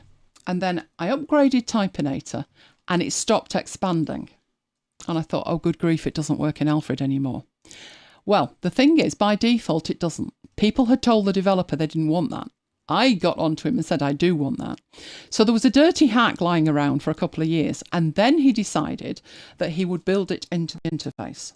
So to make that work, by default it won't. But if we go in here and we look at the preferences inside Typinator, you will see in the middle there are 3 options. Allow expansions in Launchbar, Alfred and Raycast. So initially when I started using Raycast, I'm like, oh, it's got the Alfred problem. And then I was trying to remember, was the fix in Alfred or was the fix in Typinator? And the fix was in Typinator. So by putting that in there, that is what enables it to expand. If you are running some kind of text expansion program, you may need to tweak that somewhere. That's where it is in Typinator. But I appreciate Typinator's not that popular because it's per machine licensing, but it's worth every penny as far as we're concerned. Okay, right. Let's have a look at a couple of others and then we'll get on with the other stuff. But one of the ones I showed you was amphetamine, which enables me to start a session, end the current session, actually run the app, get the remaining time, or start a new session with a specific duration. That is something I have not been able to find for Alfred. So once I found that, I was like, I could switch because at that point, it wasn't just replacing functionality of Alfred, it was extending it. Right, other ways that I was able to extend it. And to do this, I need to go get a couple of files. So what I'm doing is, in my downloads folder over here, let's concentrate on these 2 files at the bottom. I have got them, they are selected, right? Hold that thought. I go in here and I want to compress them. I want to create a zipped archive. If I type comp, compress files, you can see the command is better zip. As I do that, it toddles off and it's doing it. So, I mean, very fast because there are only 2 tiny files. But there is my zip file containing my 2 files. So it couldn't be faster to zip stuff. I don't have to put in names. I don't have to do anything. Don't even have to remember which app it's using. I don't care. Just zip the files. You can unzip in exactly the same way. So if we lose those 2 and we go in there, I have no idea what the command is. So this will be interesting. Extract. There we go. So it's selected. I want it to be extracted. It extracts it. And there is the folder. Inside the folder, there are the 2 files. So it's just speed. It's speed of working mainly. So that one, if you want to paste that one in, Mike, that was the better zip one. This is if Renee's not convinced yet, this one's going to do it. This one's going to do it, trust me. There's an extension for for Eagle. So if I type Eagle... Yes, I thought of Renee when I saw that in the list. I left it to a suitable point. The first thing that will happen if I type Eagle is it will offer me the application. But there's nothing to stop me searching for something. So I can actually search inside it. There's some of the stuff. So there's the screenshot with, that wasn't the 1.4, that was something else. But you can see I can actually search for this. So if I'm looking for all of the Mockview images, there they are. Not only that, I can see them. Now tell me, Renee, that's it, isn't it? The ability to search Eagle from Raycast, that's the one. That's searching it. But what if you don't really know what you're looking for? So... I can't particularly search for something, but how about I navigate the folders? So these are the folders that I've got. Yes, it's parrot. It's parrot. It's my inbox, my projects. Everything is in there. And from in there, I can drill down. So there's 178, and here's are all the files. So if I'm looking for the particular file, I can do it that way. Don't even have to open Eagle. I go in there, when I press enter, it opens Eagle for me with the file selected. Be very impressed with that. It's good, isn't it? It's good. You've seen me type V for Vivaldi, and that will activate Vivaldi, which is currently on the other screen. But the other option I've got, which I'm training myself to just type V if I want to make Vivaldi active. Because the other option I've got is search tabs. And I've noticed if I type VIV, that one comes at the top. And that's a command. It's not the application. It's showing you over here. So this one that's the application will activate or run Vivaldi. These other ones that are in there, which are the search tabs, the new tab, whatever the others were, right? All of these are extra. So if I want to search the tabs, I will press enter and it's going to bring up a list of these. So these are the tabs I've actually got open at the moment. So if I wanted to search for Twitter, I can do that. Where have you disappeared to? There we go. Hang on. TweetDeck. It's not Twitter. It's TweetDeck. There we go. TweetDeck. All I need to do is press enter. What that will do is bring Vivaldi to the front and activate that tab. That's faster than looking up and down the list or across the tabs at the top to try and find it. It will just make that tab active. Love that. Love that. So that's another one that I like. What else have we got on here? I can do exactly the same in Obsidian. So I can search in Obsidian. I can even append a note to my daily note. So all I need to do is type app, append, and then type whatever I want, and that will appear in there. Another one of my favourites. So these are really app-based. All of these are app-based. Another one that isn't Obsidian, but is related to it as far as I'm concerned, when it's awake, is Notion. So Notion is going to run the app. But this search pages is going to actually find a page and go straight to it. So if I move down to that one and press enter, right, it wants me to search for something. Well, let's say what I'm searching for is 178. Here's all the options that have got 178 in it. So I've got an announcement mail, and this is today's show. So if I click on that or say open in Notion, it will open that in Notion. There's the page for today, which again is way faster than using Notion. Now, what I will say with that, the setup of it is a living nightmare. So if you want to do that, do we put a link into that note of yours? If you want to do that, let me know. And I will share this thing with you that you need to set it up, because that one's not easy, unfortunately. And that's Notion's fault, not anybody else's. Right, the Spotify player. So let's say I want to open Spotify. So I've opened Spotify, it's open on another screen. Don't actually know if it needs to be open or not. But in Spotify, I would like to search the artists, maybe for one of my favourites, like Train. And there is Train. And then from that, it will open it and it will then let me play. You can see at the bottom there is a play option to play Train stuff. Another one of my favourites were 2 Hours Traffic, although they disbanded a few years ago, unfortunately, so I can search that. I can also in there search for playlists, or I can, now I've got a lot of options in here because you saw me install that other extension, but you can just search for songs. Where's the search for a song? Good grief, I've got that many in here now. Where did all these go from? Oh, crazy, crazy. Yeah, I think I searched for a song and then played it. It wasn't now playing. I daren't share now playing. Oh, here we go, search tracks. So let's do a search tracks and look for, what should we search for? I'm totally thrown with a song. Come on. Oh, Mike, are you as bad as me? We just want to search for a song. Dancing Queen. Dancing Queen. There we go. Will that work? There you go. So you've got the album, you've got all the albums that it's on, and again, you can play the song from there. So you don't even need Spotify up and running. Really, it's about focus, I guess. But like I said, this level of stuff, don't try and do it all at once. Do the stuff that makes sense for you. So there's a few of the things that you can do with the extensions. Now, one of the ones I've not tried. Thought I'd do it live. So let's go to the store.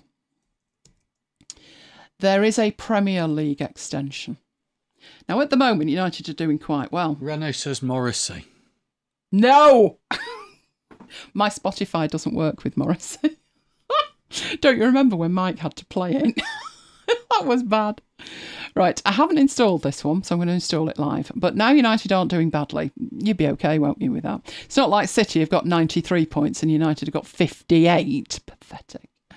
Right, so these are how you look at the images. But all we want to do is install it. So we are installing the Premier League extension.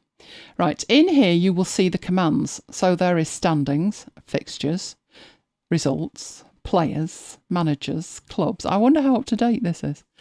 Oh, I'm fascinated now. Right, so let's have a look at the standings. Arsenal are top. We're not bad, we're third. We're only 3 points behind City. That's not bad at all. So it will show you that. Now, as you go down, if you choose your club, you can see at the bottom it says show stats. Press enter on that. And I didn't know we had a capacity of 75. I thought we had a capacity of 80. What happened? Who stole the seats?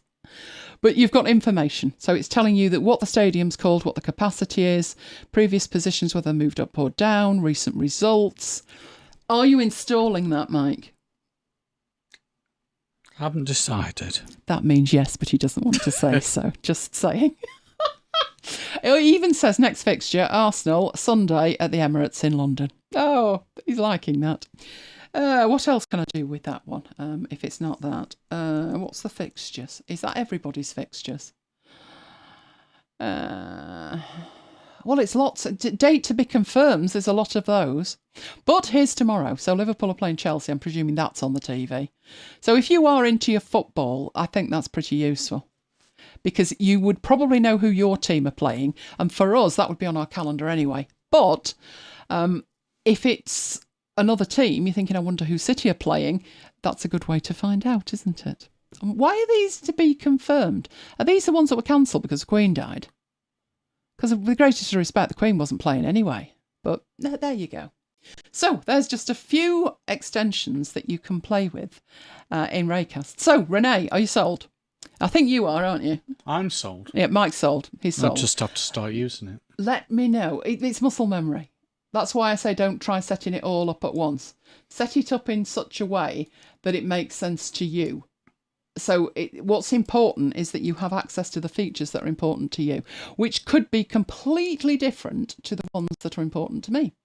But by sharing the ones that are important to me, maybe it'll give you some ideas.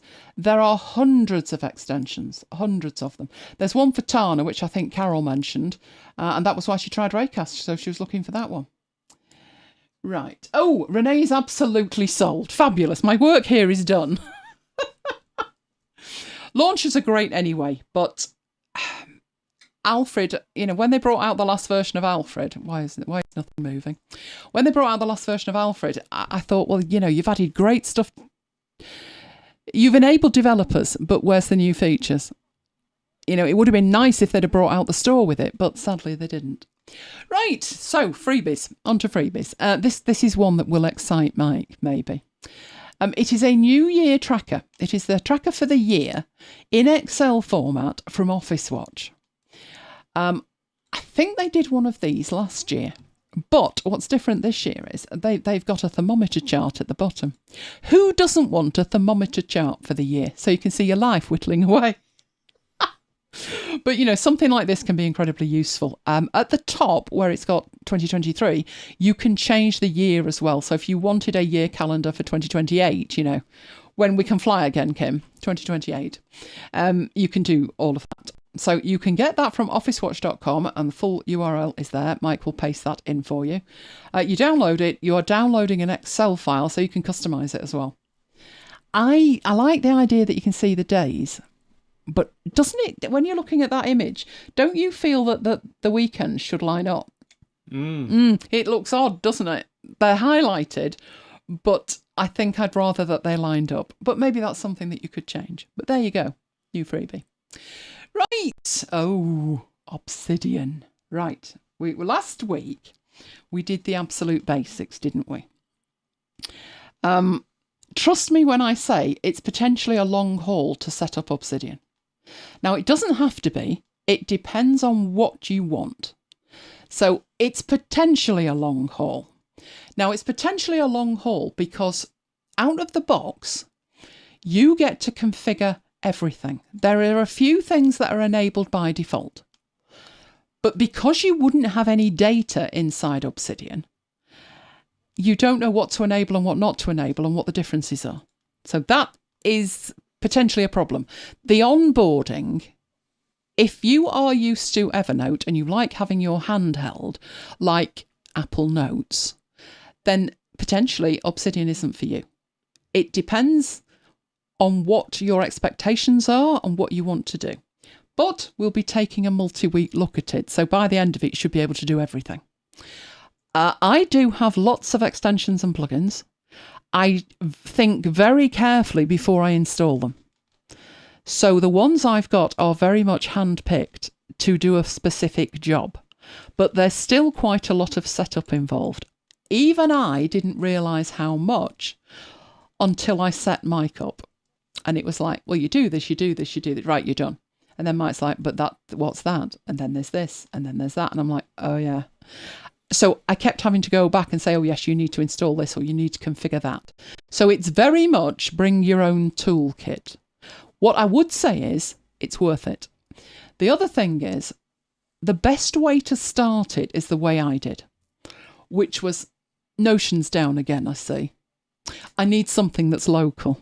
So I opened Obsidian, created myself a new vault and literally just slung stuff in there. There was no organisation. There was no logic to it. It was just, I've got all these post-it notes. I've got all these notes. I've got this set up for Saturday that needs to be done. It was just make a new page, paste, make a new page, paste, throw it in. You can sort it out later. Last thing I'll say is the more data that you put in Obsidian, the more you will get out of it. That is the same with any graph-based app. That is not the same as Evernote. The more I put in Evernote, the less I can find. Because the more I put in Evernote and then I run a search, it's finding stuff that isn't relevant. But because there are backlinks in Obsidian, I mean, something happened the other day. I got talking to this lady in a session. And I thought, I've never spoken to this lady before, you know. So I'm making notes. Okay, so I put her name in a note. So I did the square bracket thing, which is basically tagging it, right? I did the square bracket thing. And when I pressed enter, her name lit up. And I thought, what? I've never spoken to this woman in my life. I pressed it. I realised I had. 14 months ago, we were in a session together. And I'd made a note of that. So when she came back and blah, blah, blah, oh, it was lovely speaking to you. And I said, do you know we were in such and such a session together? And she went, no. I didn't even ask Obsidian to tell me that. It told me that because I had just put square brackets around something. Her page was blank. There was nothing on it but her name. But it was linked to the previous session. So that is where, if you've ever heard about, let me know in the chat if you've heard of Nicholas Luhmann and his Zettelkasten, or a Zettelkasten as such, or linking notes together. Something like how to take smart notes, because that's the essence of it. It's wonderful when it works. But we need to start from scratch. So let's go start from scratch. Did I close all of this down or not? I have absolutely no idea. So I am going to try and find the vault that we had last week. So bear with me while I get rid of stuff that is on my screen. So I will be back in a second. Right, have we got any questions while I sort this out, Mike? We have. Right, let's have some questions.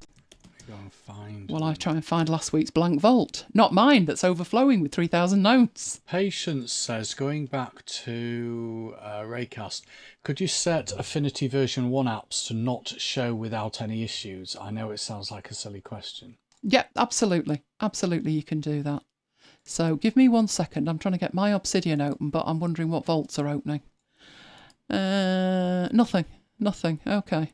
So we need to open last week. So I'll do an open vault, get mine off the screen and then get back so you can see it. And then I'll show you how to do that. Okay, let's move this out of the way and deal with that last question. So you go into here, you command and comma, which brings this up. In there, if you type for Affinity, it will filter it down. Here are the Affinity apps. If you are never going to be running them, but you don't want them uninstalled, just take the tick out. Take the tick out, take the tick out. That way, when you bring this back and you type Affinity, you are only getting the version 2 apps. like that. If you want to bring them back, or maybe you want a certain version but you don't want the others, tick, tick, tick, go back into there, type Affinity, and you get all 6 like that. What it will do, if you are constantly opening up Publisher 2, Designer 2, Photo 2, notice it puts them at the top. In fact, what it's doing is the common word between all 6 is Affinity. It's showing you the order that I use them in, and that's absolutely accurate. That is absolutely accurate. If I am opening an Affinity app, the odds are it's Publisher. If it's not, it'll be Designer 2 for my posters. And if it's not, then it will be Photo. And the version 1 apps, I would use Designer more than Publisher, and both of them more than Affinity Photo. And it recognises that. It uses a system called ranking. Now, if you've inadvertently opened an app, and it's always at the top of the list, and you're thinking, I don't want it at the top of the list, it was an accident, then if you Command and K, you can, in here, all the options you've got, keep going down, you can reset the ranking, which will take it back to 0. And to get that back to the top of the list again, you would have to use it multiple times. But yes, you can do all of that. So hopefully that answers that question. Was that it? No, Renee says, does it have Apple Music extensions? I would expect it does. So let's go into the store. Let's type Apple Music. There you go. Control Apple Music with your keyboard. That looks popular. 14,000 downloads. So it will probably do exactly the same as the Spotify one, but for Apple Music. So yes, it does. What else have we got? 2 more questions, but they are save it till later questions. Because they're not relevant. A surprise for me for later, you mean? They're not relevant to Raycast or right. Obsidian. Okay. So this is Obsidian. On the other screen, I have my Vault, which is prettified with all kinds of things. But if you remembered last week, we did a demo Vault. I've no idea why we've got demo and demo 2. That's interesting, isn't it? I've no idea. Let's have a look at the demo Vault and see what was in that. But what we did was, last week, we did the download. This doesn't look like one of mine, but it'll do. Right, we downloaded it. When you download it and you open it, that is what you get. Now, that is its strength and its weakness. Its strength, because if there's something that it could do that you don't want it to do, you can ignore it. If you think about Evernote, all of the things Evernote can do, half of them you can't turn off. So, for instance, if I were to open Evernote, the version 10, it would wire a hotkey, I think it's Command-Shift and N or Command-Control and N, to making a new note, which would be incredibly helpful if it didn't clash with making a new folder in the Finder, and it can't be changed. The good news with Obsidian is, whatever it is, it can be changed in a million different ways. But as a newbie, you could look at somebody's setup and be like, what's that? Why doesn't mine look like that? So one option is to just start typing. So, for instance, when Notion was down and I had all this stuff, where am I going to put it? Really? So I've got some notes. These notes are... let's get the flight tracking one in as well. I've got some notes. This is how I would go about it. They're now on my clipboard. In here, if I just Command and N, that will give me a new notes page. It says Untitled at the top. I can put in what these are about. Right, so I would say Raycast notes. I can even put a note to myself in there. So I'm going to put a little bullet point in. I'm going to say, should be in Notion, but Notion was down. Story of my life. Then I've got the actual notes themselves. So I would probably put a line in and I would put the notes in. And the notes I've got are in Markdown format. Let's see what it makes of them. There they are. So this is the stuff that we've just gone through. Those are all the links that I've got. And that's what I did with them. I put them in here. I shoved them in here and thought I'll deal with it later. What has happened over on this side is that we've got Demo Vault at the top, which is the name of the vault. The vault being the database, or however you want to word it, the storage location of your files.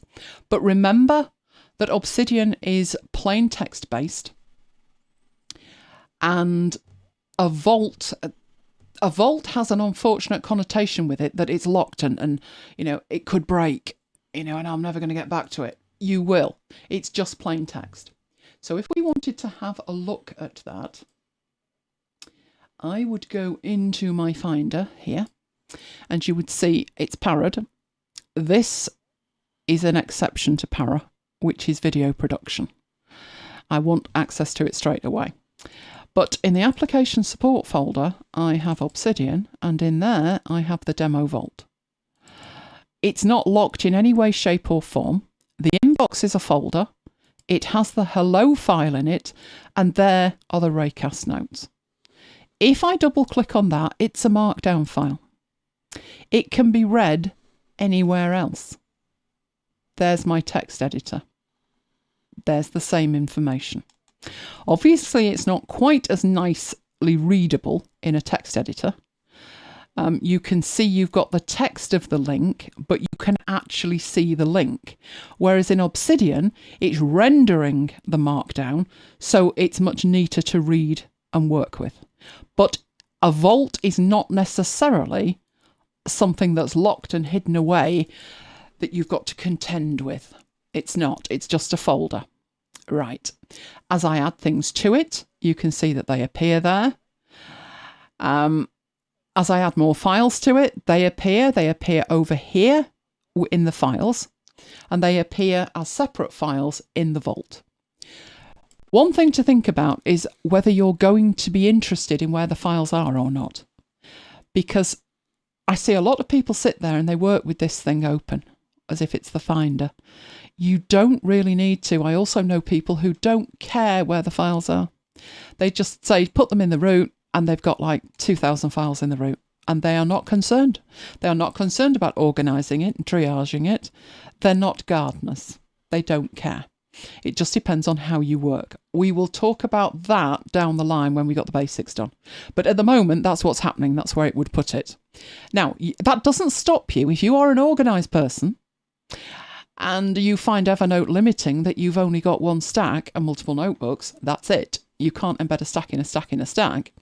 Or you're used to Notion, where you can embed anything in anything as many times as you like. You can do that if you want, because all that is a view of your file system.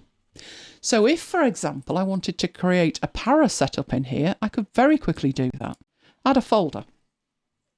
We've already got an inbox, but let's say there's para. Projects. Projects is the first one. So projects.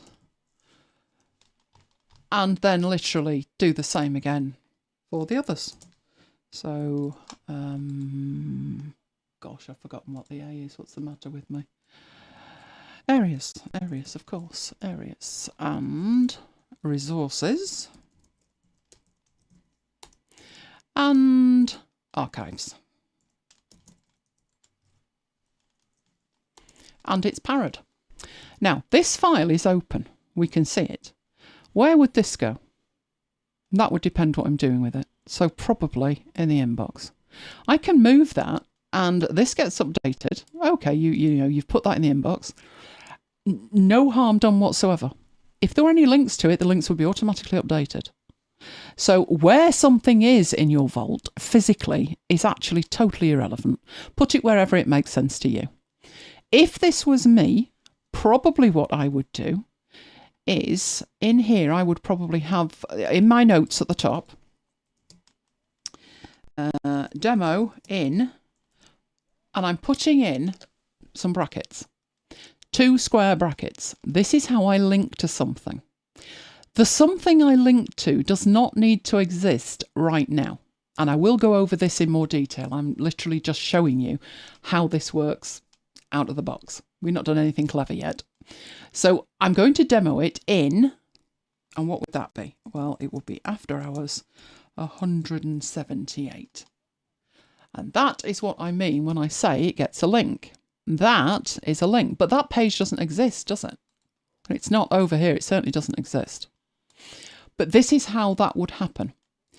I'm thinking, oh, I know the time and date of that now, and I've got the URL. So if I click it, that page automatically gets created. I didn't create it, it created it. And it's got the name at the top to show you that that is just en route. It's not in anywhere. So in here, I would have the URL, which I don't have off the top of my head, but I would also have the date.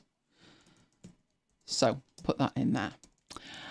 And I'm going to link to a date. So it's 2023-01-20. That page doesn't exist yet either, but again, when it does, these things will be linked properly. But this probably, not the best place to put it down here, and I may have other notes. So I make more notes and I put in there Raycast notes. No, hang on, we've got Raycast notes. Let's put in Obsidian notes. Right, so all of these are to do with this show. So again, I would put in a link to the show. And it becomes really easy to put a link into the show. And then I would take this one, which is the show, and I would maybe put that in projects.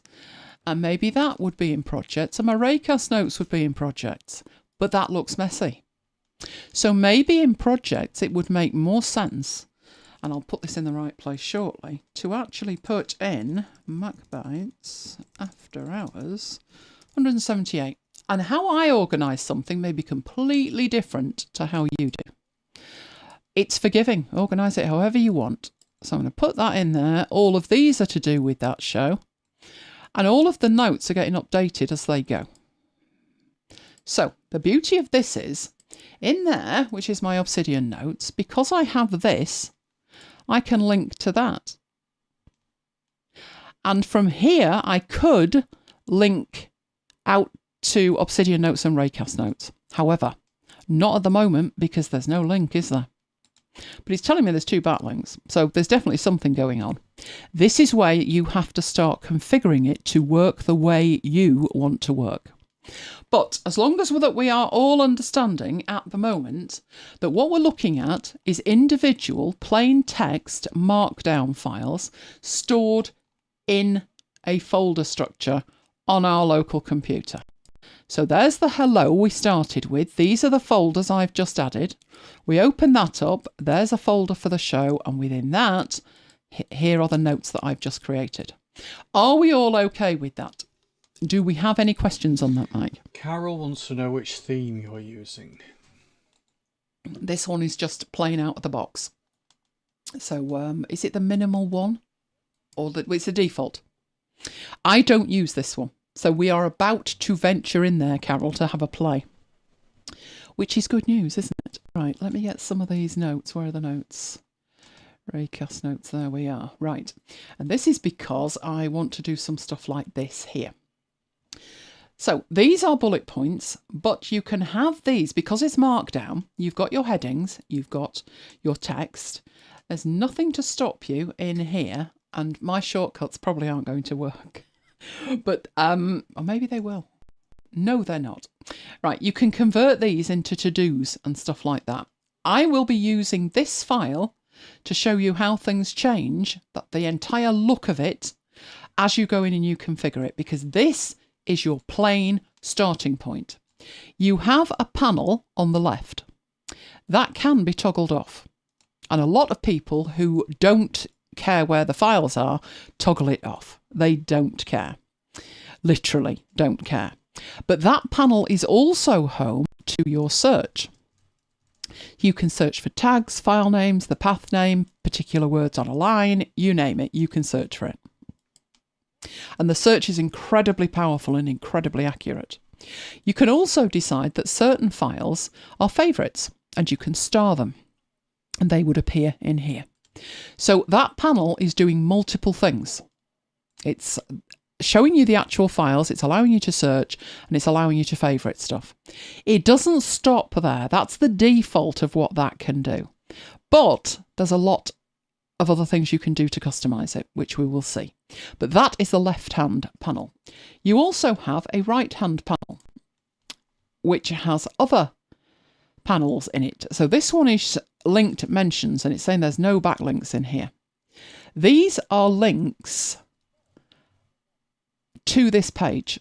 These are links from this page. So you can see in here, I've said demo in after hours 178. And that's saying, oh, there's a link there. And I can actually use that to go to that link if I wanted. So that's the start of your journey with links and backlinks, but there's a lot more to it, and don't concern yourself with it yet. Then you've got tags. Now, tags are for when you want to mark something, maybe like this one here, as a follow-up. So I can put a hashtag in and put follow-up, and that will appear in here as a tag. The power of that is when I'm preparing for a show and something happens, like that Mr. Plop, the policeman, arrives, knocking on my door, hammering on my door, actually. I don't want to forget that was Wednesday night.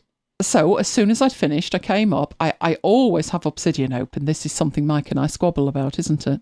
When Mike says I've not opened it in 3 days, and I'm like, what? What?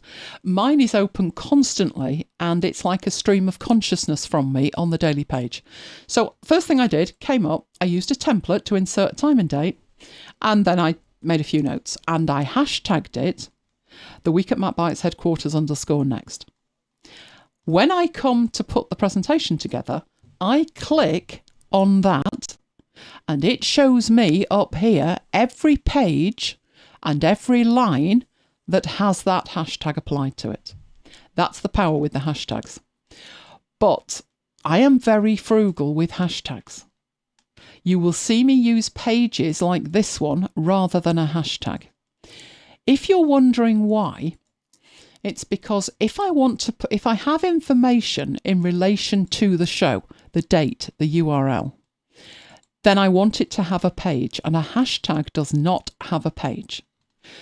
If you've used other graph-based apps like Roam, they do. They're one and the same. In Obsidian, they're not. So if I put square brackets around something, it's a page. If I use a hashtag, it is not a page. I'll show you my tags for real in my setup down the line, but I'm very frugal with tags. But that is what we're looking at in here.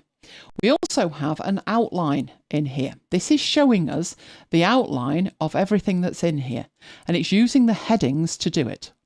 So we have pending from last week there, which is a heading 1, and underneath that we have some heading 2s, and you can navigate it by clicking on these, and it will take you through your document by headings. You also have down here some telling you how many backlinks you've got. This is the mode you are in. This is quite unusual. Most notes apps, you go in, you type, that's it. But this has a mode called Live Preview. But it also has 2 more. One is source mode, which is you want to see all the code. So if you are a geek and you want to see all the code, you can do. You also have reading mode. Reading mode is a little bit neater. It doesn't look that much different than Live Preview, thankfully, because most of the time I'm editing notes. But you can go into read mode, which means that in here, when you click, you're not editing anything. Your hashtags will light up different colours in read mode if you program them that way. So I'll show you that as well. But those are the 3 modes you've got, and that's what this means down the bottom. Reading mode is the book. The source mode is the code icon, which is the angle brackets. And Live Preview is where you'll probably spend most of your time, and that's the pencil. So you can edit in this mode. It also tells you the number of words, the number of characters, which is incredibly useful when I'm writing my atomic essays. And I suddenly go from 120 and struggling to 590 and having to edit stuff. So that's really useful. Right, the last few items in the interface is the command bar over here. This was a pain in the proverbial until they gave you the option to edit it and take away some of these things. So this is user configurable. We'll see that in the preferences. Down here, you've got open another vault. So if I wanted to open up the second demo, I could do that. You've got access to all the help, and you've got access to the settings, which is where we're heading in a moment. What you've got across here are multiple files, multiple notes from your Obsidian vault back here in the files, open. And it's actually quite new that they look like tabs in a browser. I prefer them to look totally different, so I'll show you that when we configure it. But these can just be closed. You're not deleting anything. You're just focusing on what you've got. That's important. So I've gone in there and swapped that, but I could open this up and then I could click on one of these and that will load it in. That's important because you can take these and move them around. So you could actually have two things side by side. I have about 8 things side by side. Honestly, I do. If we add another one, you can take that and you can put it down the bottom. So you could, in this one, what haven't we got? Raycast notes. You could populate it like that. And you can take these and you can move them. So if something is a reference for you, you get to customize your interface to the nth degree. I love that. I love that. And it gets better than that with the other options you've got. But that's what you've actually got there. Right, now let's get back to some sense of normality. So we'll leave them side by side like that. You then have a million preferences that you can set up. So you go into the preferences with Command and comma. And everything that you need is in here. This is an Electron app. And so it doesn't have a custom Mac interface or a custom Windows interface. It's got all the options you could conceivably need in the preferences. So you don't go to Obsidian and About. You go into your preferences and you go to About. Right, so starting with the About, in here, I've got this configured. I'm logged in with my account. And I am on the Insider program, so I'm saying, give me the Insider builds. Can't get my hands on the new stuff fast enough. So all of that's in there. If you want to check for updates, you can do that. I've turned automatic updates on. All that will do is check for updates. If there's an update, it will appear in here and it will say reboot to apply the update. This is also where you set the language. So if you are using some other language, you can do that. I see the Netherlands are in there. Excellent. How many more have we got? Doesn't seem that many, but they're in there. So you can set that. This is where you open the help, and then you've got your account options. So you can see I'm currently signed in as me. I've got the Catalyst license. In terms of licensing, it's totally free for personal use. If you want to use this at work and roll it out to 50,000 people, you should really be using a commercial license, in which case you can go purchase one. To get the Insider builds, you do need a Catalyst license, which is a donation. So there are several levels. There's $25, $50 and $100. But you do get the Insider builds on the $25 level. That level also includes access to the mobile beta versions, the Insider versions on mobile. That used to be on a higher level, but it's now available on the lowest level. And that level is a one-off donation. It's not monthly, it's not yearly, it's a one-off. Right, so that's what we've got in the licensing. You've got down here hardware acceleration. I don't touch it. It says if you turn it off, it's going to be bad. So don't do it. With it being an Electron app, I leave it alone. I can't see any reason to make any changes to that. We did talk, when we talked about Vaults, that there is a configuration folder. And this is talking about overriding that configuration folder with a different one. The default one being .obsidian, and the dot on macOS means it's invisible. So back up to our Finder and our Vault in there. If we do that, which is turn on hidden files, you can see there is our Obsidian folder. There isn't going to be much in there at the moment. So there's literally the appearance, the plugins. It's tiny, tiny, tiny. There's not much in there because it's a very small vault. If we go to mine, which is this one, there is all my stuff. There's the Obsidian vault. You can see how much more is in it. I've got themes, I've got snippets, I've got plugins, I've got workspaces, there's all sorts in there. It's still not huge, 20k, but there's more in it. And there's more in it because I've enabled more. So when it talks about the configuration folder, that's what it's talking about. The hidden folder that makes a standard macOS folder an Obsidian Vault. That's what it's talking about. Right, so where to start? Probably go through the editor. No, we won't go through the editor. Yeah, this is probably a good place to start. Files and links. If you were to delete a file, do you want to be prompted before it is actually vanished? And the answer to that's probably yes. And then you get to decide what happens to any files that you delete. And you can have them move to the Obsidian trash and stay in there until you empty the trash. You can have it move to the system trash and it will stay in there until the system trash is emptied. Or you can instantly permanently delete it. Choice is yours. I have mine moved to the system trash, and I don't think I do have it confirmed, because if I'm deleting something, I know I'm deleting it. But that's something for you to think about. Right, then you have to think about, do you want the internal links updated automatically? Well, yes, obviously, but it's turned off by default. It's going to prompt you by default. I would much rather that happened automatically. So let's turn that on. Right, then there's the default location for new notes. Now, this plays into how do you feel about folders? Do you want to sit there and put your notes manually in the proper folder? Do you want to have one default location? What do you want with your notes?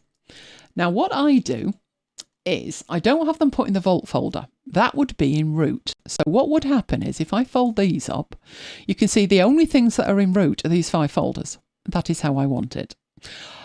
I don't think I ever want a file outside that. Ever. But what happens when I create a new file? And at the moment, it's going into the root folder, which is the Vault folder. You've got a couple of options. You could say the same folder as the current file. Don't do that. Madness lies that way. If you do that and you happen to be open on like a file that's in the people folder, and you're adding something about an app and it ends up in the people folder, no. Say in the folder specified below, which is this one that then becomes active. So what I do in there is, these are my folders. Where would I want new files? In my inbox. And once a week, I go through and I tidy it up. Simple as that. It's not arduous. I actually find it quite therapeutic. I'm looking at it thinking, what was that? And then I look at it and think I can delete that. So it's a nice process to add to a weekly review. But that's what I do with it. At least all the files are in one place, all the new files. So you know exactly where they are. They're in the inbox. And it's up to you where you put them. Right, this is the new link format, which is, do you want it the shortest path, the relative path, and absolute path? I leave that to shortest and just leave it be. Wiki links is what you've seen me use, the square brackets. The square brackets are your friend. They really are. So that's turned on by default. Then you've got detect all file extensions. So the issue with this is, show files with any extension, even if Obsidian can't open them natively, so you can link to them and see them in the File Explorer. So I guess with that, if you are adding files other than Markdown notes, now what would they be? Well, they could be PDFs, they could be JPEGs, they could be GIFs. Do you want to be able to link to them? And the answer to that is probably yes. For me, it makes absolutely zero difference because I have no attachments in my file. So in my Vault, there are no attachments. That does not mean I do not have access to PDFs and images. It means they are not in my Vault. Now, don't worry about the details of that. I'll tell you why, but don't worry about the details until a couple of weeks down the line. Right, I did put graphics in there. You can drag and drop them. It's fabulous. The problem is, if you delete the reference to the graphic or the PDF, it doesn't delete the graphic or the PDF. So I would have to manually go and find it and then delete it. So for me, it's easier to reference them externally. And that is what I do. Because of that, I couldn't care less about this option. But I'm expecting most of you will want the ability to add graphics, in which case you might as well turn that on. but I don't care. Right, because of this, you then get prompted for the default location for new attachments. When you drag something in, where do you want it? So the Vault folder is where it's going at the moment, which is the root folder. Don't want that. In here, you can specify a folder. You can say wherever the current file is, which is great, unless you move the current file. And then the image or the attachment will not automatically go with it. Or in a subfolder underneath the current folder. So to be honest, if I was doing this, it would be in a folder and I'd probably call it attachments and I'd probably have it as a resource. But at the moment, let's shove them in the inbox, then at least we know where they are. So they're going in there. The excluded files are going to be hidden in search and the graph view and any unlinked mentions, so you can manage what files are excluded. So I haven't got anything excluded in here by default. I think just leave it like that, unless your search results have been polluted. So are you with me, guys, that there's a lot of setup? We've only done one page. Do you have any questions about anything in that one page, Mike, before we go on to page 2? There was a question. Patience says, how do you turn on hidden files? Command, Shift, and full stop. That toggles it on and off. That's on a Mac, obviously. What do you do on Windows? Encounter chicken. No, you go into File Explorer and you go to View, and there's a tick box in the menu bar in the How ribbon. Civilised? Do you mean there's an interface for it? Which says Show Hidden Files. Yeah, we don't have that on a Mac. No. No. Steve Jobs decided you shouldn't be touching it, but there's a hidden shortcut key if you want it. So command Shift and full stop. Joho says, is there an overview for all tags? An overview. Well, you do have for the tags this panel over here, and all your tags will appear in there. You can order them. You can, I think this one sorts, nested tags. So you can nest tags. You can put a slash on the end of a tag and have a subtag. So I might have #MacBites / after hours.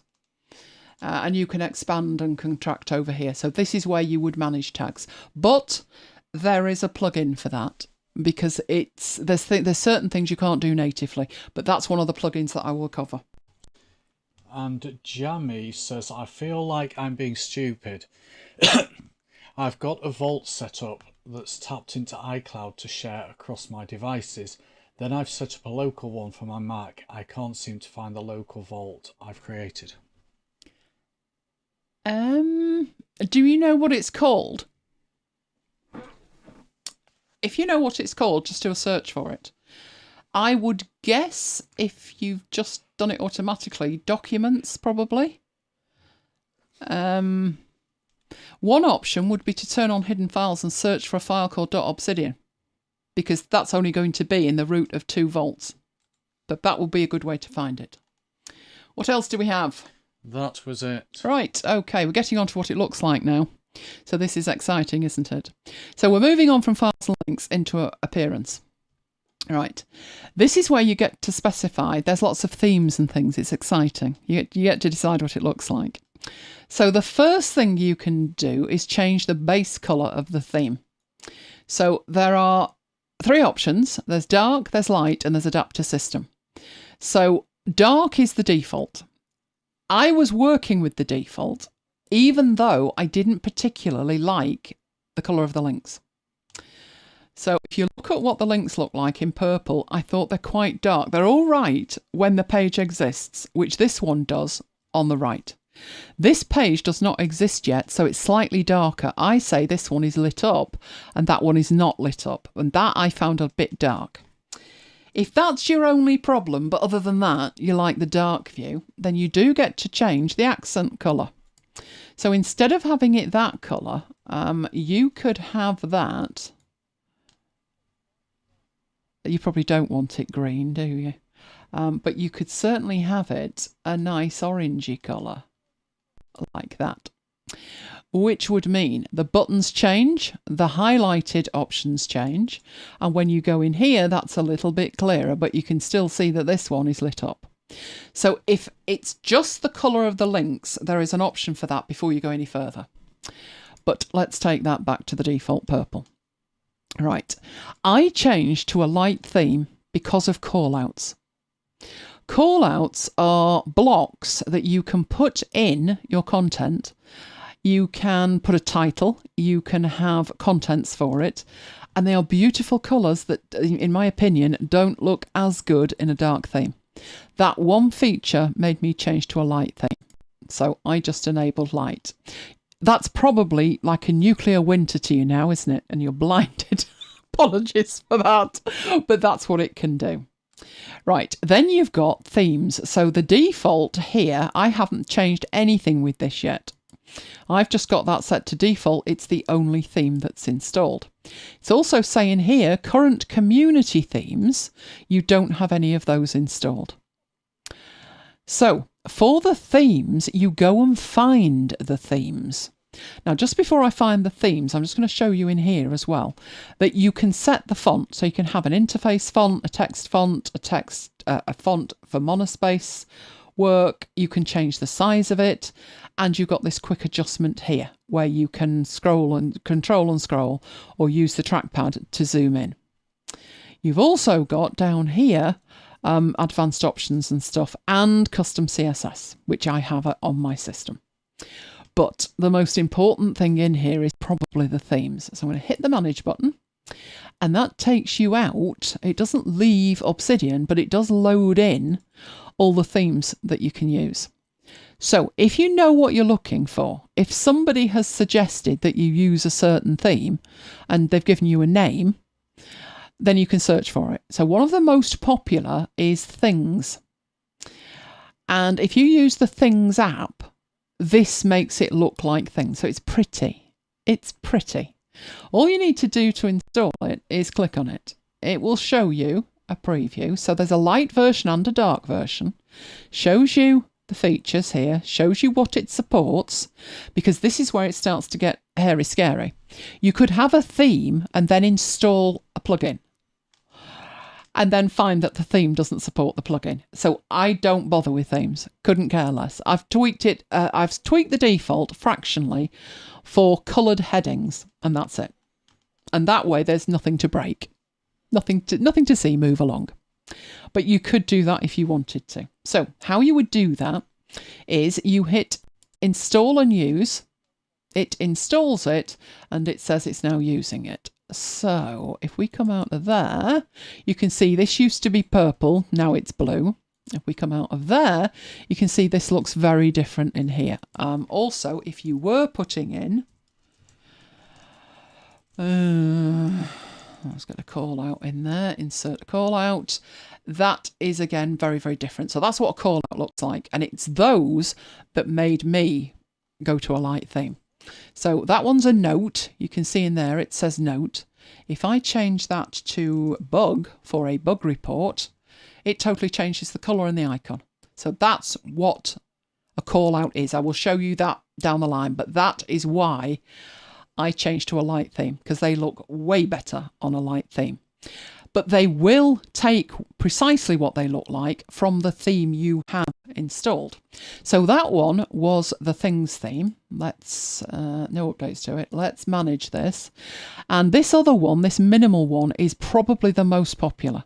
So the default is installed by default. That's what I'm using. But the minimal one by Capano, who is one of the developers, is incredibly popular. And I will show you why. So let's go and look at that. And it gives you again a preview. It works on light and dark. It's got all the info in here, what it looks like, how it works, and so forth. Right, this one actually gives you a little bit of extra functionality. So I'm going to hit install and use. And things are very different now. The interface has changed to grey. So it's a darker colour. This still doesn't look bad, but we've got some stuff in there. So let's say here I want a... I'm having to do this all by hand because my shortcut keys are not in here. So I've got no idea. You're going to make that. No, you're not, are you? Right, so I'll have to do this by hand. Right, so I want to create a to-do, right? When I press the space bar, because of the theme, it turns it into a round bullet that I can, so, do something, and do something else. My to-dos are great, aren't they? But what I can do here is put a tick in the box, and it's beautiful. Right, what does it look like if it's not that theme? Well, it doesn't look like that. Okay, so let's quickly change back to the default theme and see how the functionality changes. Okay, now it looks like that. Instead of it being a circle, it's a square. And you've got your accent colour at the background. So if you wanted that to be orange, you can change that. But that's what it looks like. It doesn't look quite as polished, does it? But it doesn't end there. So going back in and changing it back to minimal. Minimal in here, once you are editing it in here. All right, so that's edit mode. If I move out, it goes to view mode. But in there, if instead of that, I put in a dash, it changes it to a dash instead of the circle, and it strikes it through. So although technically it's just a theme, it's literally just a theme. It's not supposed to be adding any functionality, but because it's a display of it, it's taking a particular feature and it's displaying it in a different way. It feels like different functionality. Right, there's a whole range of these. So let's take the dash away and use the forward-facing bracket, and that changes it to a plane. And that tells you, supposedly, it's a bit like bullet journaling. If you've ever bullet journaled, you can bullet journal.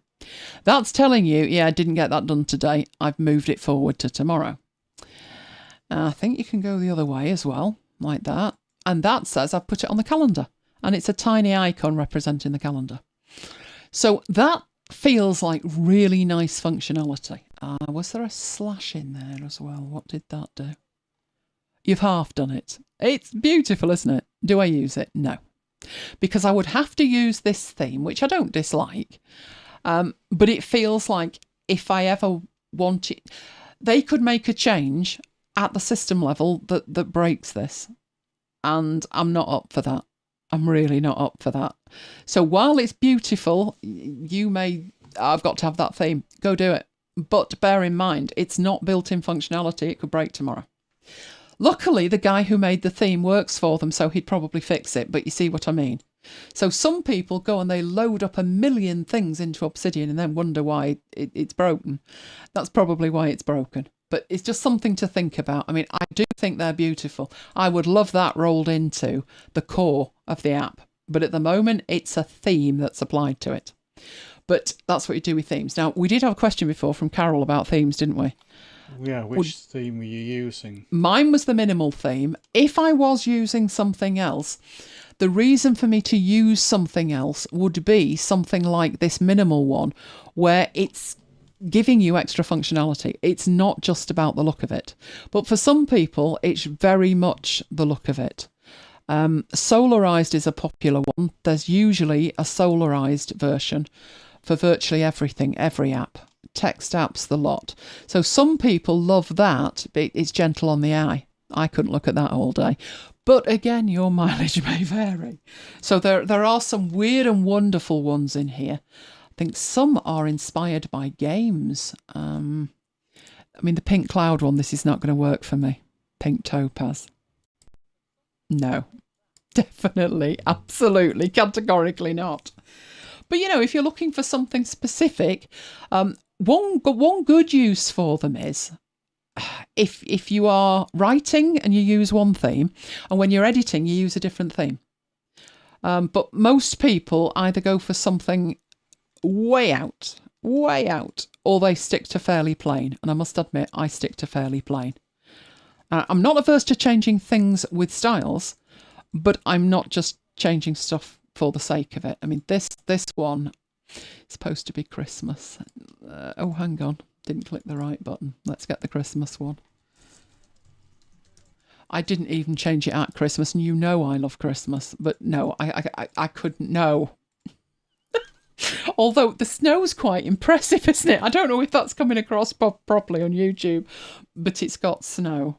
Is that there when you come out of here? Oh, seriously. I guess I could be persuaded if it was Christmas Eve for 5 minutes, but you get the idea. You can do amazing stuff with it, but why? Oh dear, let's go back in and bring some sense of normality back to this. What else have we got? I've seen some that look like games. They're obviously keen gamers, and they've made like a game thing for it. One of the ones that I was tempted with was this, which I did like. That's better. Right. I like the fact that everything over here was colour-coded. I really like that because I only have 5 folders. So I'm not going to end up in a situation where these are repeating or anything. I just like the fact they're colour-coded. But I told myself I had to leave it alone. But those are the kind of things that you will find in themes. And that's probably one of the reasons why you would change a theme if you wanted something specific. It's really easy to change back, so I'm going back to the default. That's me. So you can try them if you want. Even though I've set that back to the default, do notice that this here didn't seem to work properly, so I'm going to reset that as well. And there we go, there's back to the default. So those are the themes. And as you can see, you can go as crazy as you like with them. But do be aware that if the functionality of the app changes, some of those themes will break. It's just the nature of it. When they brought out the final version of version 1, virtually every theme on the planet broke because they made fundamental changes to the interface. Now, the developers got on it really quickly, the independent developers who've made the themes. But, you know, there was that people were grumpy. These are like really keen Obsidian users, but they were grumpy because, you know, anything that changes your workflow, that interferes with it, that slows you down. You know, you're using Obsidian because you want to, speed is of the essence, and now something has slowed you down. So that's why I stick with the minimum, not even the minimum one, the default one. Nothing is going to break. Simple as that. Right, so what you have in here then is the zoom level under advanced, whether you want to see the inline title. Now that is referring to that bit there where it's showing you the title of the note, and I do want to see that. The ribbon menu is what we've got over on the left hand side here, so what you want seeing in it. So do you want the quick switcher? Do you want the graph view? Now at the moment we've not looked at what any of these are, but if you didn't want a certain one, like creating a new canvas, you can take that out. It appears at the bottom and it disappears from the side up here. This is on a per volt basis, which is why none of my shortcuts are working, because they too are on a per volt basis. That might seem like the most ridiculous idea you've ever heard, but it's not.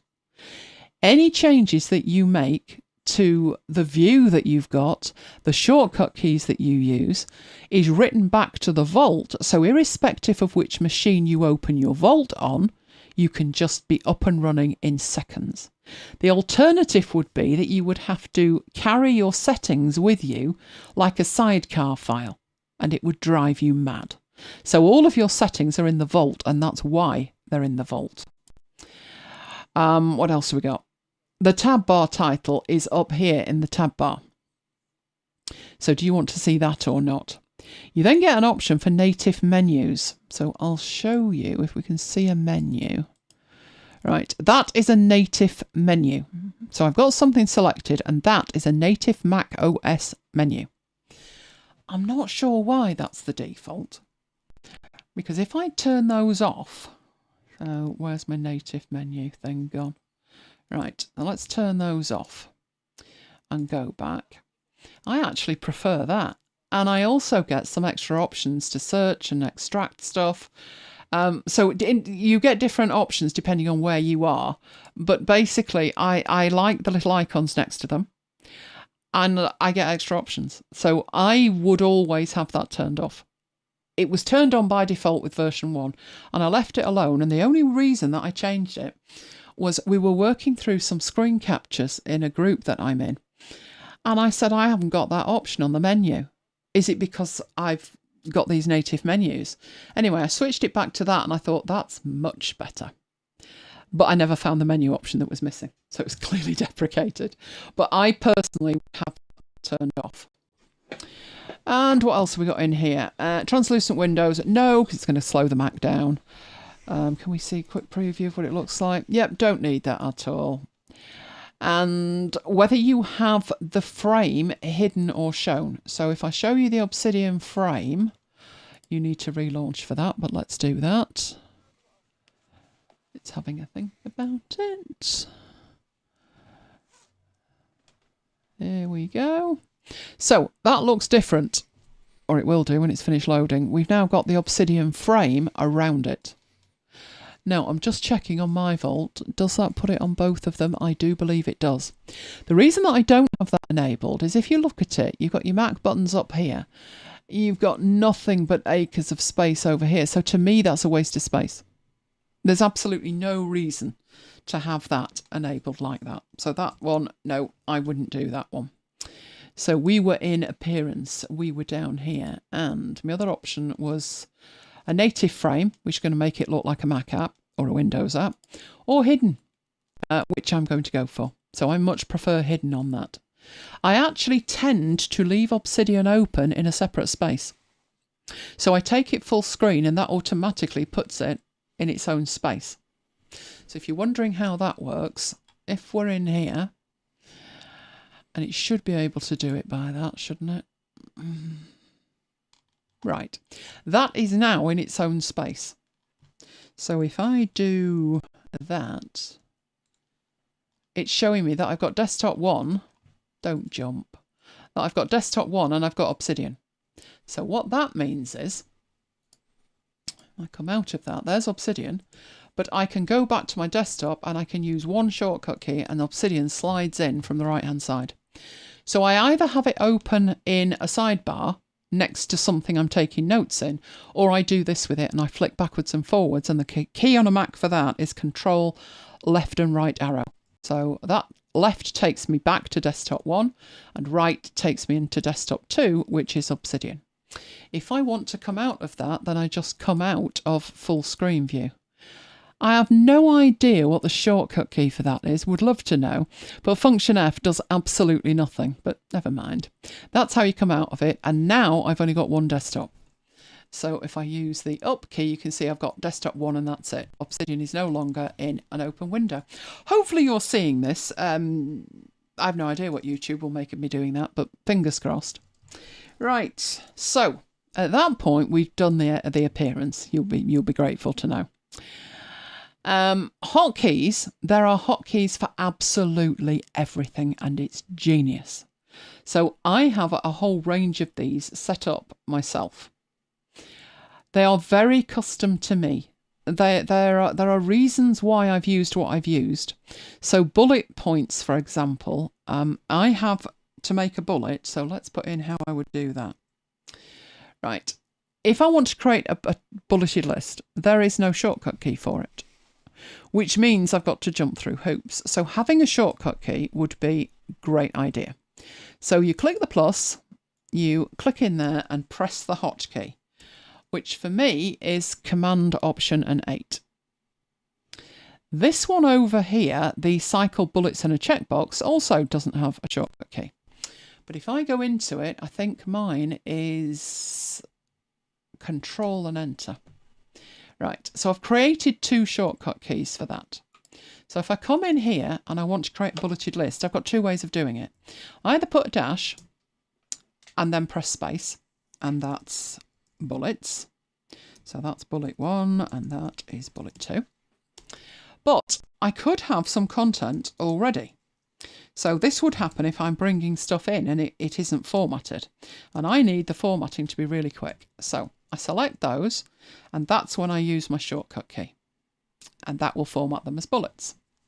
Now if I've got these, and let's say they are bullets, but now I realise they're to-do items, I want to be able to do that with my Control and Enter and turn them into to-dos. Beyond that, so once I've got them selected, I may want them done. So they are now done. or may want them back to bullets. And that's happening with the same shortcut key.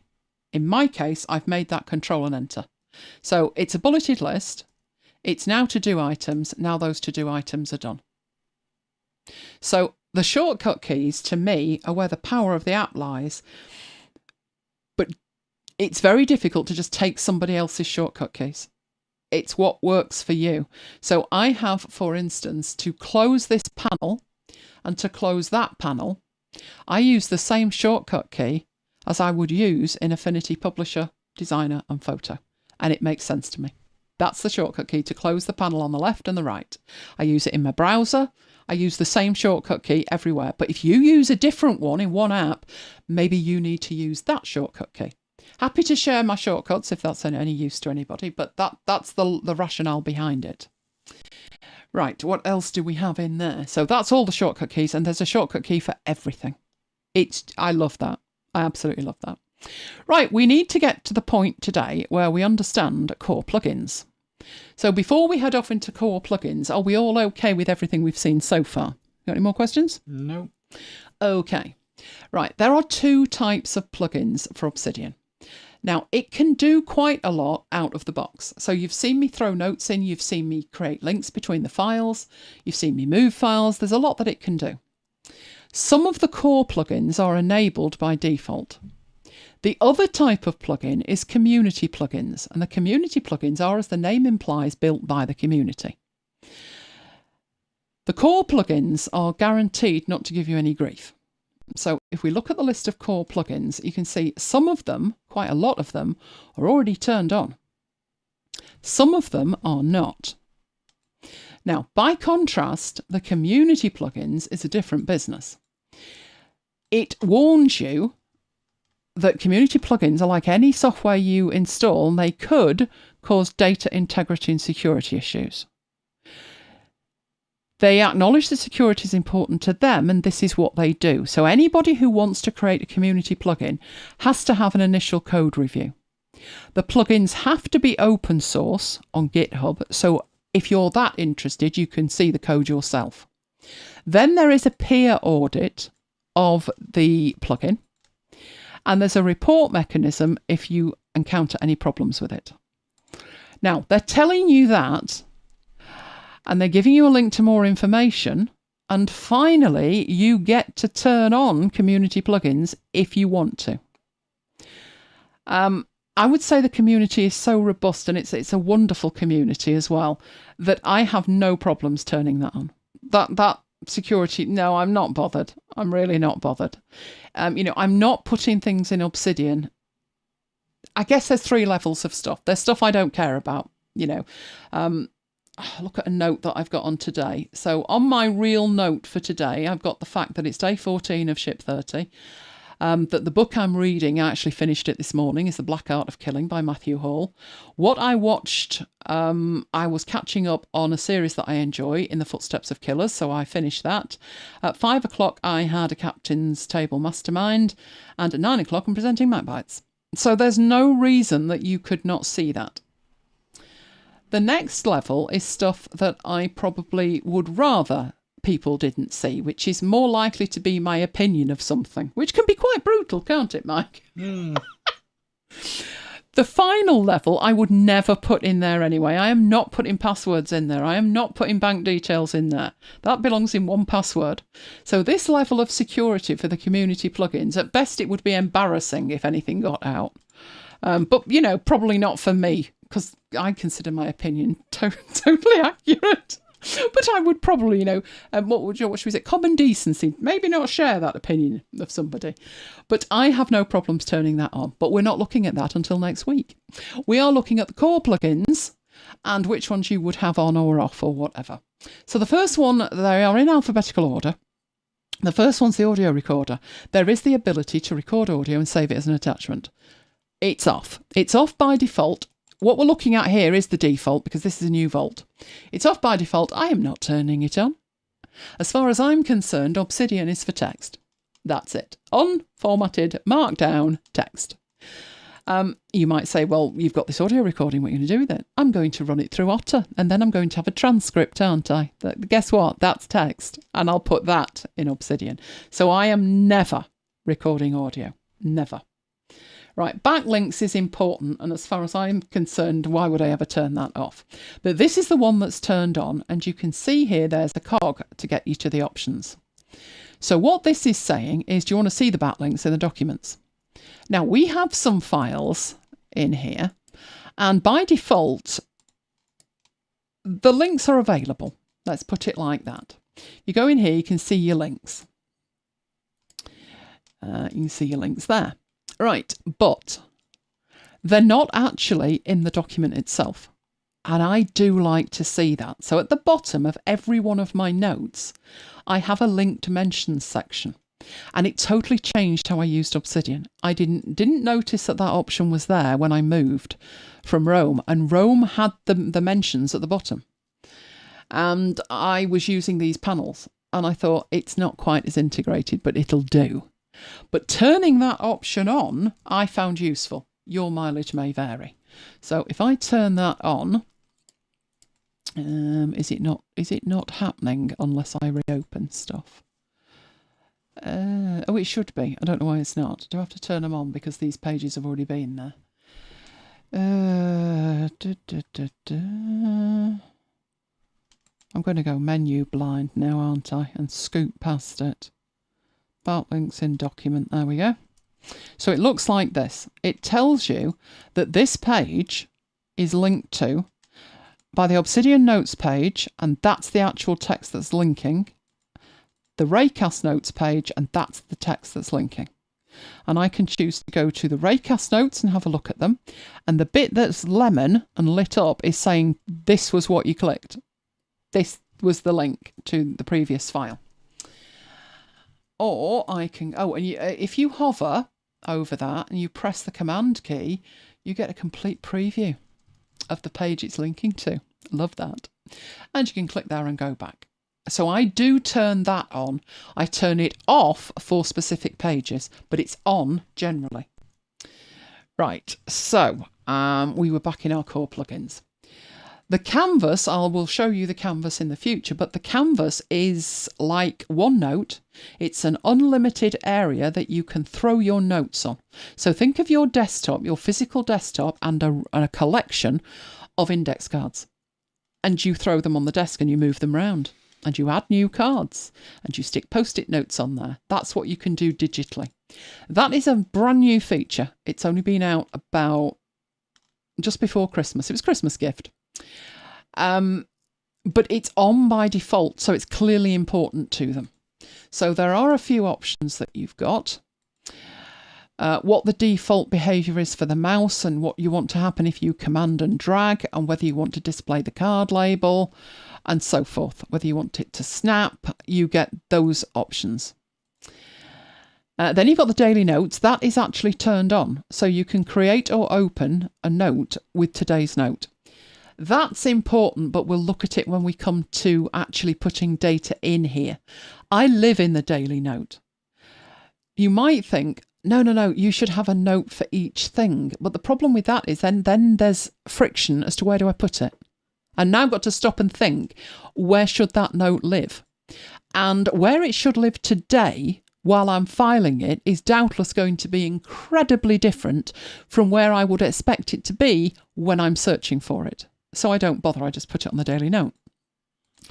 You can find it with find, you can find it by square bracketing, and you can find it by tags. So most of the stuff goes on the daily note. Mike and I have had esoteric discussions, haven't we, over whether something should be on the daily note or separate. And it depends. You can have something on the daily note. So let's say like the policeman called, and then you find out that the policeman, that something had happened to somebody next door. Like, oh, well, now that might need to be on its own note because now I've got to get involved. Or if he wanted the video and I happen to have it, it was 2 hours ago, have you got video footage? Yes, I would have. Then that may get escalated to a page of its own. But pretty much everything starts on the daily page. And if it does get put on a page of its own, so you can actually see that in here. this page here, which doesn't exist, but now it does. So that's today. There's a linked mention of it. You're doing MacBites today. What this would probably look like is this. I would put a time and I would format that as a heading 2. And then underneath that, I would put what it is as a heading 3. So MacBite. In fact, I actually wouldn't do that. What I would do is the square brackets, and then I would put that in there. And then I would put my notes. So notes. At some point, I'm going to have more notes than I want to deal with. So I would come in here and I would get those notes. I would cut them. I would click on that. It would take me through to there, and then I put my notes down the bottom. Now, I still have, by going backwards and forwards, I still have a link on this page. So if I glance at what was I doing on the 20th of January, well, at 9 o'clock, I was doing MacBites. There is a link at the bottom, but I'm not concerned about that. I'm manually creating this. So, for instance, my page today looks like this. At 5 o'clock, with level 3 heading, I had a captain's table mastermind session, which was about niching, only they call it niche, and it drives me insane. It's niche. Right, so it was about niching down. Now, for that, would I put the notes on this page or in that page? And it would make sense to put it in that page. But how many times are they going to talk about niching in the mastermind? Probably more than once. So the next thing I do is put the date on there. And then I grab the lot and I create a page by referencing that page. Then all I need to do, this one exists, it's darker, this one doesn't, just click it, now it does. And I have templates to populate that, and I've got all the notes. I will show you all of this. It's very difficult with Obsidian because it's like, I'll show you that, I'll show you that. I can't, you'll be overwhelmed if I show it you all at once. But that is basically creating the pages and how you make a decision on that. But, you know, different people do it different ways. If you're not a person for taking many notes, right, what was happening today?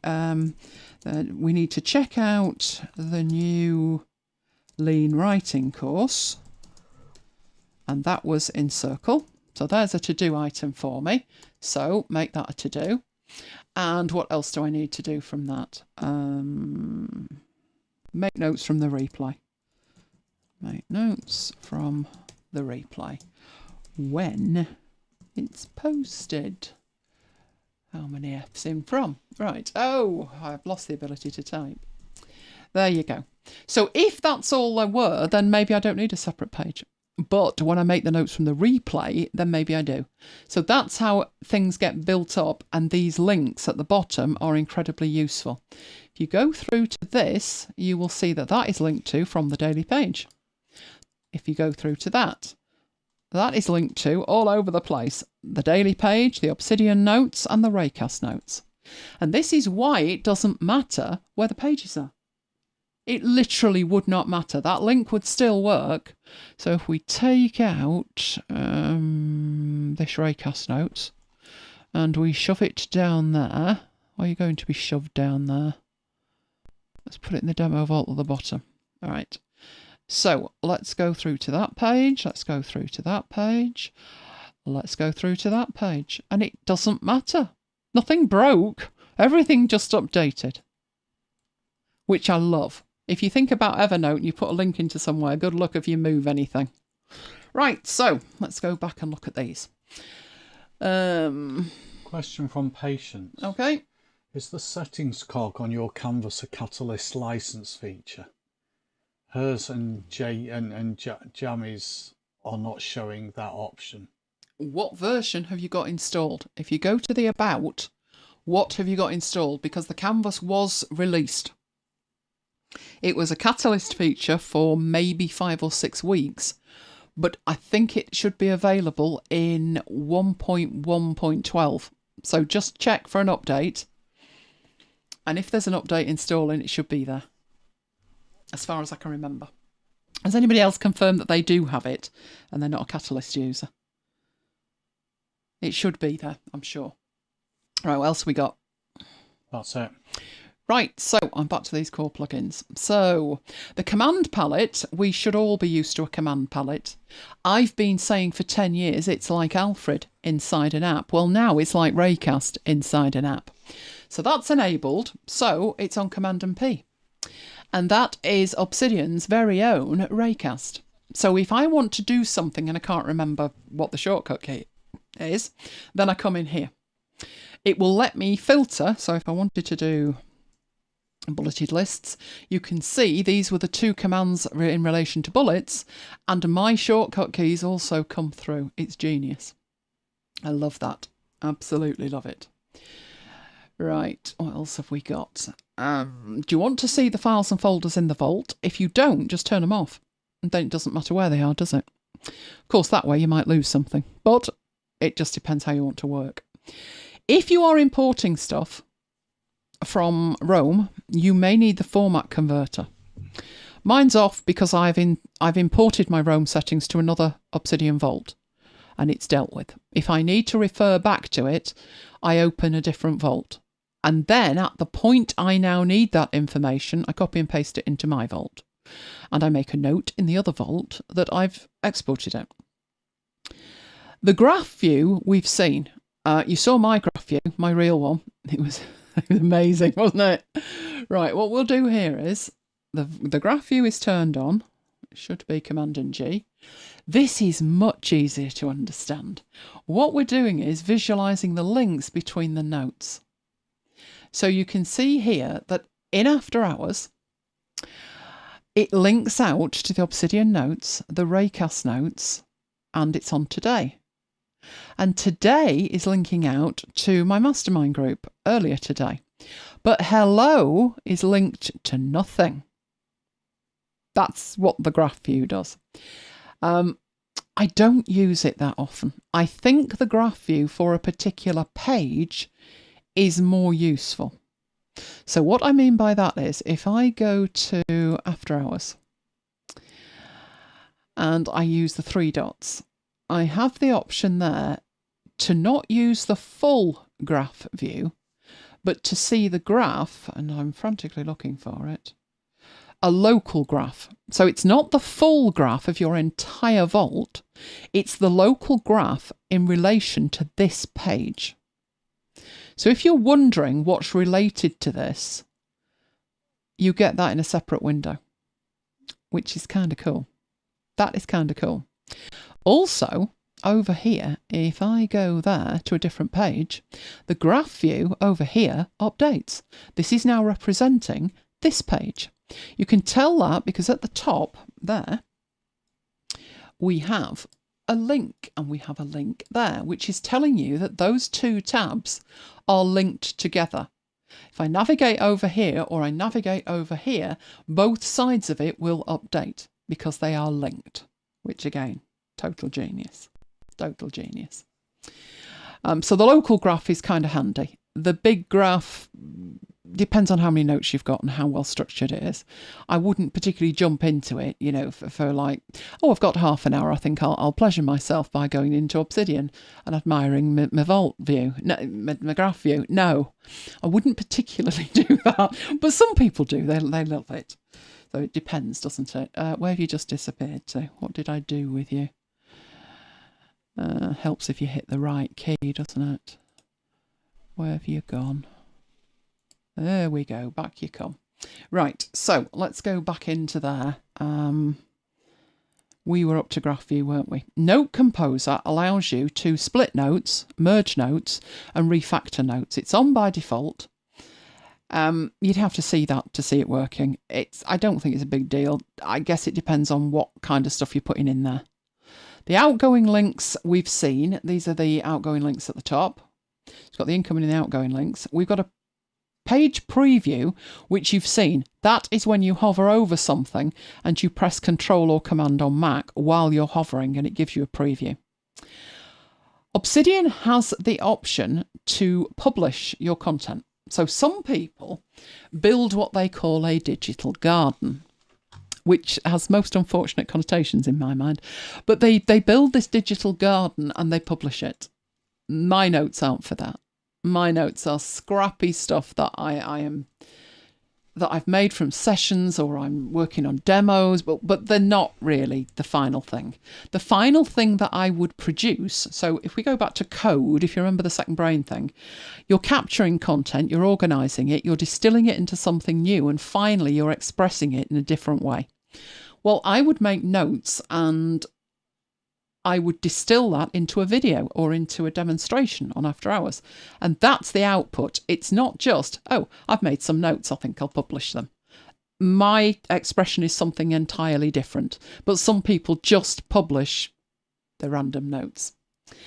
And you can do that. Obsidian Publish is an extra service. It's paid for. It's not cheap. I think it's about $16 a month.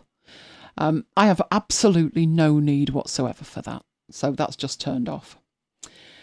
Quick Switcher is where you use Command or Control and O to switch between pages. So to see that, you literally just do that and you start typing. So if I wanted to find that page that was hello, I do that and the page is loaded. And what else have we got on here? Random notes will generate you a random note so you can see it.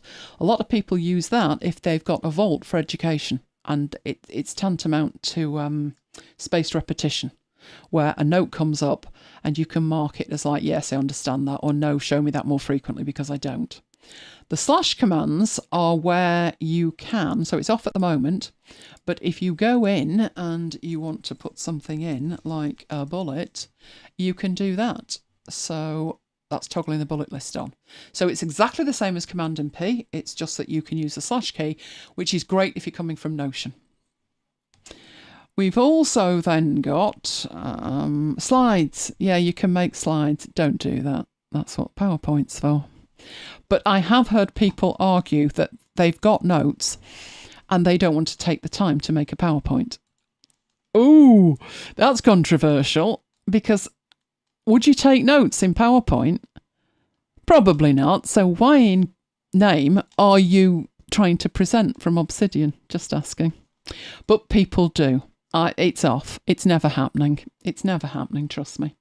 This is where you make files starred, which you can do up here. Remember the view we had up there. You can show your tags and the number of occurrences. You can use templates, which we will look at when we come on to it. But basically, don't ever start a page from scratch. So whenever I make notes on my mastermind sessions, I start with a template, and the template is extensive. It's got the date, it's got the presenters, it's got the topic, it's got what I call the stated intention. So when you get the little Billy Do and says we'll be talking about X and we'll be doing this and this and this, I copy that and I put it into the stated intention. So when I'm thinking where were the notes for X, I can glance back and think, well, no, they wouldn't have been in that session. And just like I said earlier with that lady that I was talking to, and neither of us could remember that we'd already met. And it was when I said, oh, I just looked at my notes and, we met in this session. She was like, no, but we did. And neither of us could remember. Taking the time to put in little pieces of information like that. Like I said, the page was blank. It just had her name in it and it had square brackets around it. And that was enough that I didn't know when I did that 15 months later, it would mean something, but it did. And what else have we got here? Unique Note Creator is for people who are sticking to a very strict Zettelkasten approach. A Zettelkasten is the German word for slip box. A Zettel being a note and Kasten being a box. And Nicholas Luhmann built a system that was explained by Zunka Ahrens in How to Take Smart Notes. And his system, because it was on cards, it was a card index system, he had to have a way of linking the notes. Oh, if he was alive today, I think he'd be overwhelmed by this system. But he had to manually have a way to track notes. And he did that with unique references. So that enables somebody who is following strictly with that system to have them automatically generated. Never happening for me. I do like having notes where there's maybe a date in brackets after it. So I've got instant recognition. That's not the one I'm looking for, because I'm looking for the one from last week and that was from 2021. But, unique timestamp proof, no, it's not happening. Don't need it. The word count is in the status bar, and that's critical to me because I'm writing stuff in it. Workspaces, where it says save and load workspace layouts, are genius. I will wrap up with that one. I don't know why these are off by default. Workspaces are fabulous. So let's imagine that I'm working on MacBites and I'm not particularly interested in this, and I need to be, where are we? I need that showing. So that's showing in there. I'll put my Raycast notes back in there. And I would also like to work on these two. So I've opened everything that I need. But I want these, so I'm going to take that and I'm going to put it over that side. I'm going to take the Raycast notes and put them down below. Actually, I'd rather have the Raycast notes up there and the Obsidian notes down there. Make a little bit more room there. Don't need this open, waste of space. And over here, I would probably have other stuff displayed, but we'll go for the outline. And that way, when we're in here, we can see everything. Right, that's a workspace. That's me wanting to work on after hours. So, over here, manage workspace layouts. You go in there and you save it. So this is going to be MacBites. Save it. Right, what I can now do is say, right, now I want to work on something else. So in here, I will, what have we got? We've got stuff in the inbox, haven't we? Let's say I'm working on this and I don't need this second one over at the bottom. And in this one here, I want to put what I was working on the day. And again, I then don't need that. Right, so I go into here. I can either load the MacBites one, but obviously I want to work on this. So I'll call this my mastermind view and save that. Now I can flick between them because they're saved. So I load my MacBites view. There's my Obsidian notes. There's my Raycast notes. There's my after hours notes. But now I'm context switching and I'm switching over to making my notes because I've got the replay from the mastermind. And I'm going to load that one in. And there's the day that the notes were made, and there now I'm ready to take notes. Workspaces are fabulous. They are contexts in which you work. They are stunningly amazing. I cannot imagine why they are turned off by default, but they are. One last thing that I do is I don't have this looking like a browser with these tabs. Can't be doing with it. The reason I haven't shown this before this steps, this is the very last thing I'll show you, is I have shortcut keys to do it, and I have no idea what the shortcut key, if there is one by default, is, and there probably isn't. So what I'll do is I will go in and I will attempt in the hotkeys to find it. And let's assume it's got something to do with tabs. Right, I don't want to go to a tab or anything like that. What's it called? Aha! I think it's this one. Toggle stacked tabs. So I'm going to add a hotkey for it, which is that, as far as I'm concerned. Fingers crossed. Fingers crossed. Right. So I have these at the top. I could even have extra ones. So if I go and open a file, don't matter which one. Right, I've got multiple pages open. But I would like them, instead of having that across the top where I can't quite read it all, instead I would like this down the side. It's sexier than it sounds, trust me. So I do that. What are you doing? Come on. Right, that one's there, that one's there. They're all there now, aren't they? And this means they work like sliding panels. So that one hasn't got anything in it. I'll close that one. But they work like sliding panels, and this is how I have them all the time. Two reasons. One, I love the sliding panels. It means I can have, instead of having like 4 or 5 splits, I can have 2 splits here and work with this page and that page just by clicking it.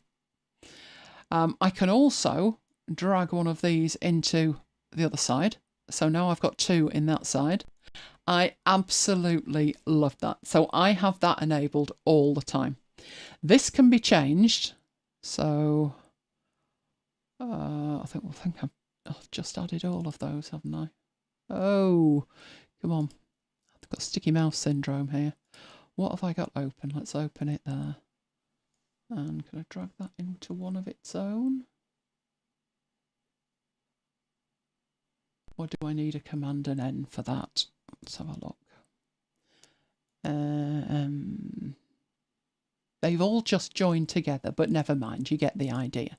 It's a different way of working. You'll either love it or loathe it. I like it because I can only have so many tabs at the top before I can't see the full title. And because I put the date at the end, not the beginning, it's important that I can see the end. The reason that I put the date at the end is because it's no good if it's at the beginning, because then in this view, all I can see is the date. So the date is secondary, so the date's at the end. But it does mean that I can flick these about. Absolutely love it. You can grab these and move them down as well. So by default, that's like that. But my shortcut key turns it into that, and I can then have multiple ones of these with a wider one at the bottom. So if you are coming to this from Rome, this was the bit that really tempted me. I was like, Rome's good because I could shift open it in the sidebar, but this, I can put it wherever I like, including the one last tip, which is I'm going to make a new file. I'm going to call this Scratchpad, and I'm going to put random notes in it. Random notes made during the day. And it's all very well having it there, but it's then at the same level as all of the others. So how do I know that that's the Scratchpad? And what I do with it is take that and put it up there in that side panel, which is great as far as it goes. But now I've got the linked mentions at the bottom, and if I don't want that, I can take it out of there. In here, go in and turn it off. Backlinks in document, no, so the backlinks are not in the document.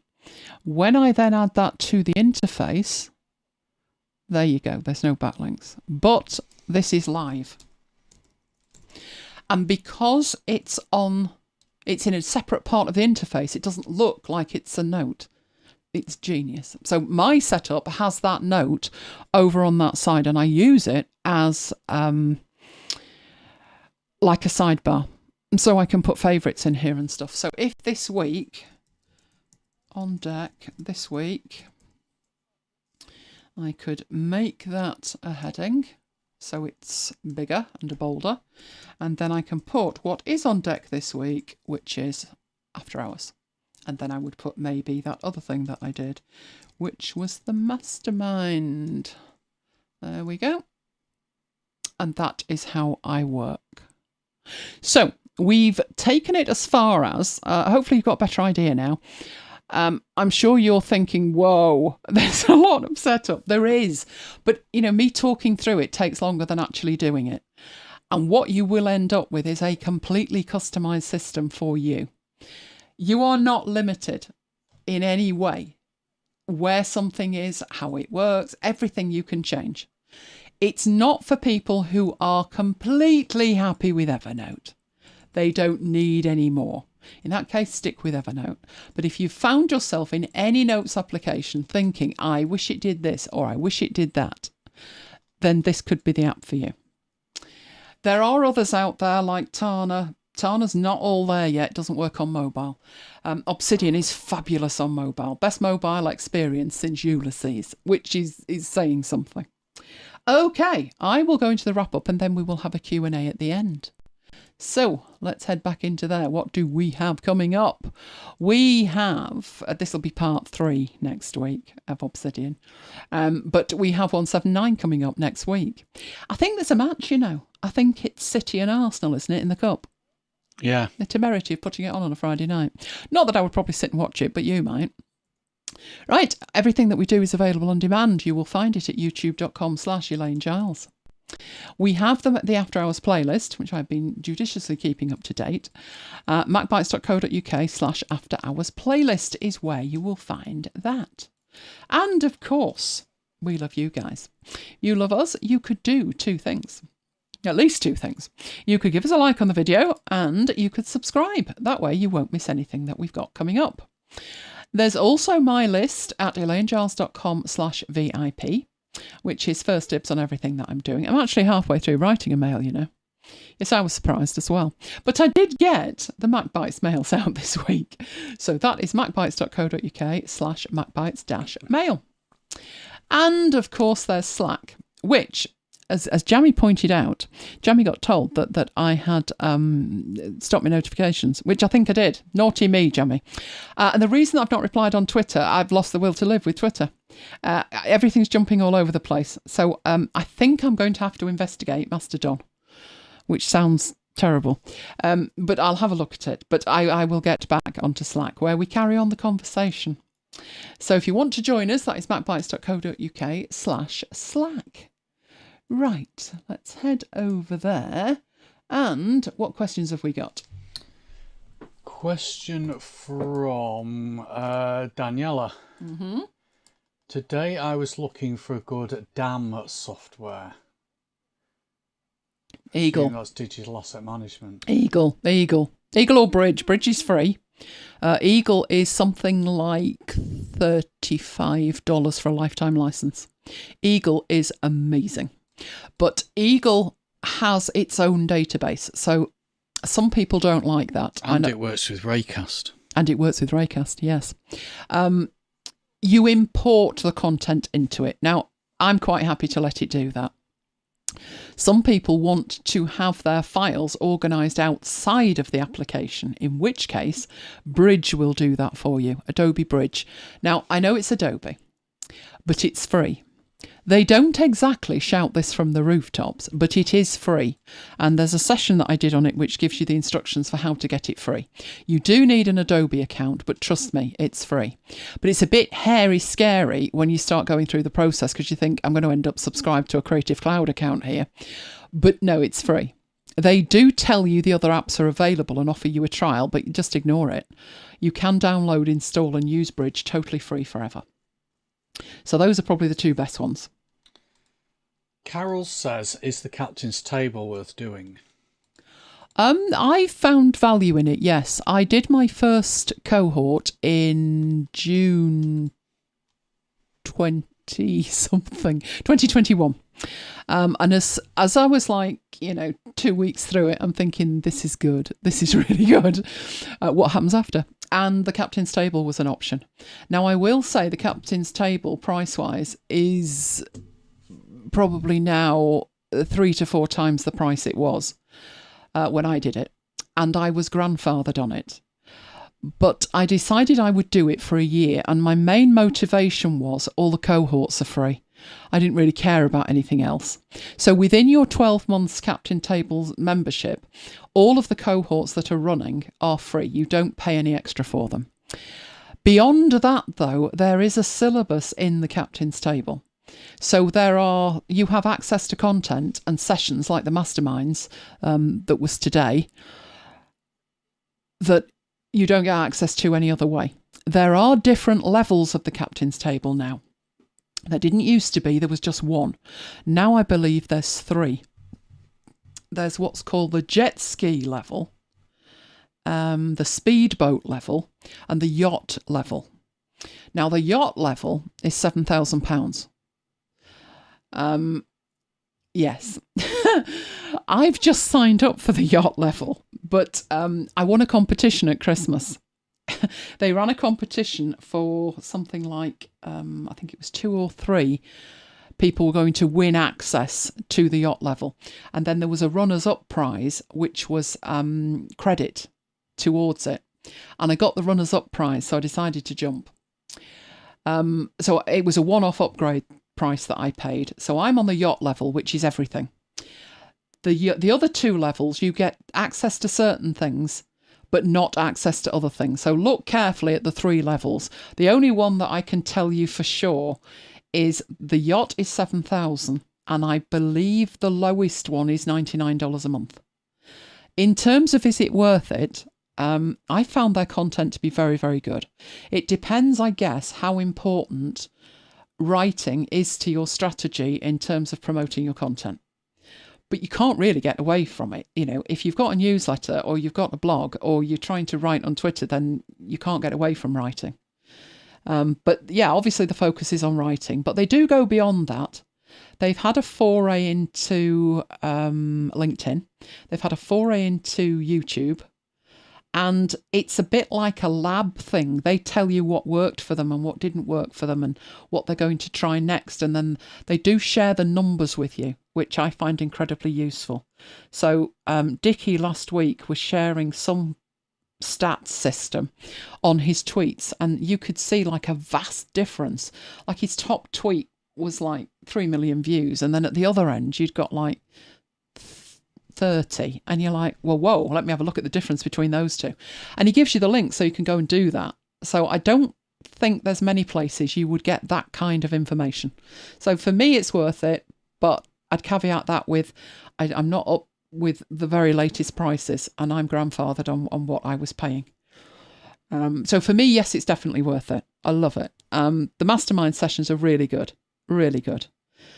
And you do get access to, like, they've literally just brought out a new thing. They'll probably mention it tomorrow, the lean writing course. And obviously on the yacht program, you get everything.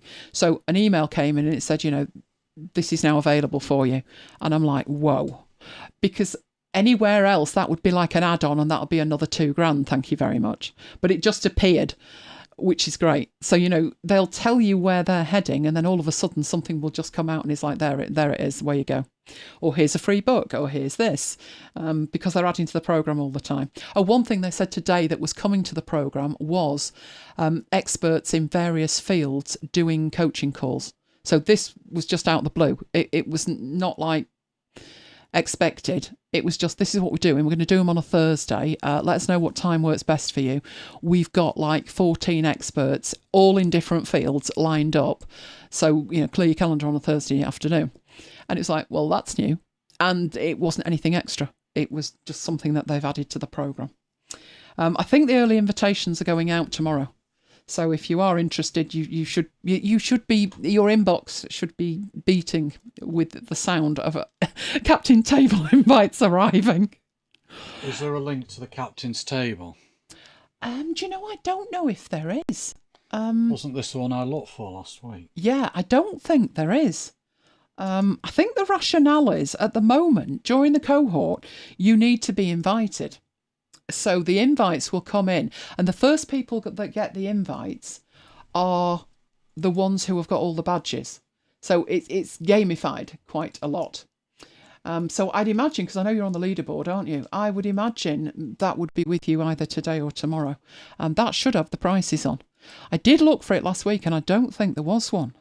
And obviously I don't see the prices because I'm already in there. Let's have a look.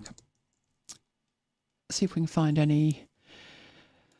Oh, hang on, what's that one? Jointhecaptainstable.com. Yeah, this is them. Now, is there a price on here, or is it a sales page?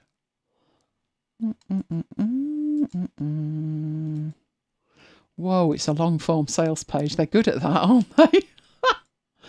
Oh, there's all the people you know. Pimping it as well. Surely that. Oh, here you go. Jet ski package for those who just want to continue learning the fundamentals of digital writing. So that's like the minimum.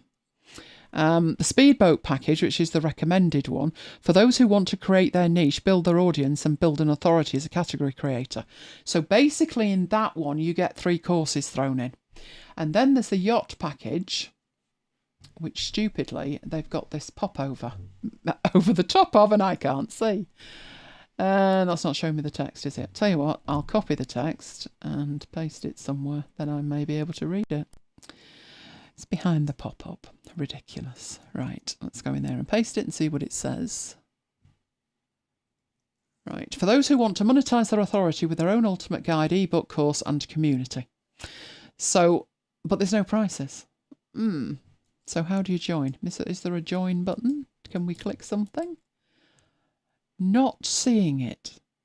Let me put the link in. That's got all the information, that's for sure. But I'm not seeing the actual prices. So there's the link.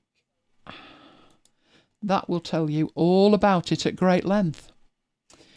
Yes, Joe, it is Adobe Bridge. Right, how's Kim doing with Obsidian now? Are you as excited as you were before we started, or has that totally waned? Right, so what's Jammy saying? No option for... So you haven't got canvas. Was that what was missing? Was that... There's lots of comments on that. Was that the saga? No, I think he's got the canvas, but he hasn't got What's missing? a cogwheel or something. Oh, should be there. Patience says my canvas doesn't have the settings cog. Right, okay, let's have a look at mine and see where we can go. Right, Obsidian. Canvas. Core plugins. For the settings. Doesn't have the cog. Right, let me see if... Is the canvas turned on? Is it enabled? Because if it's not enabled, it disappears. So let me switch to this so you can see it. Canvas there.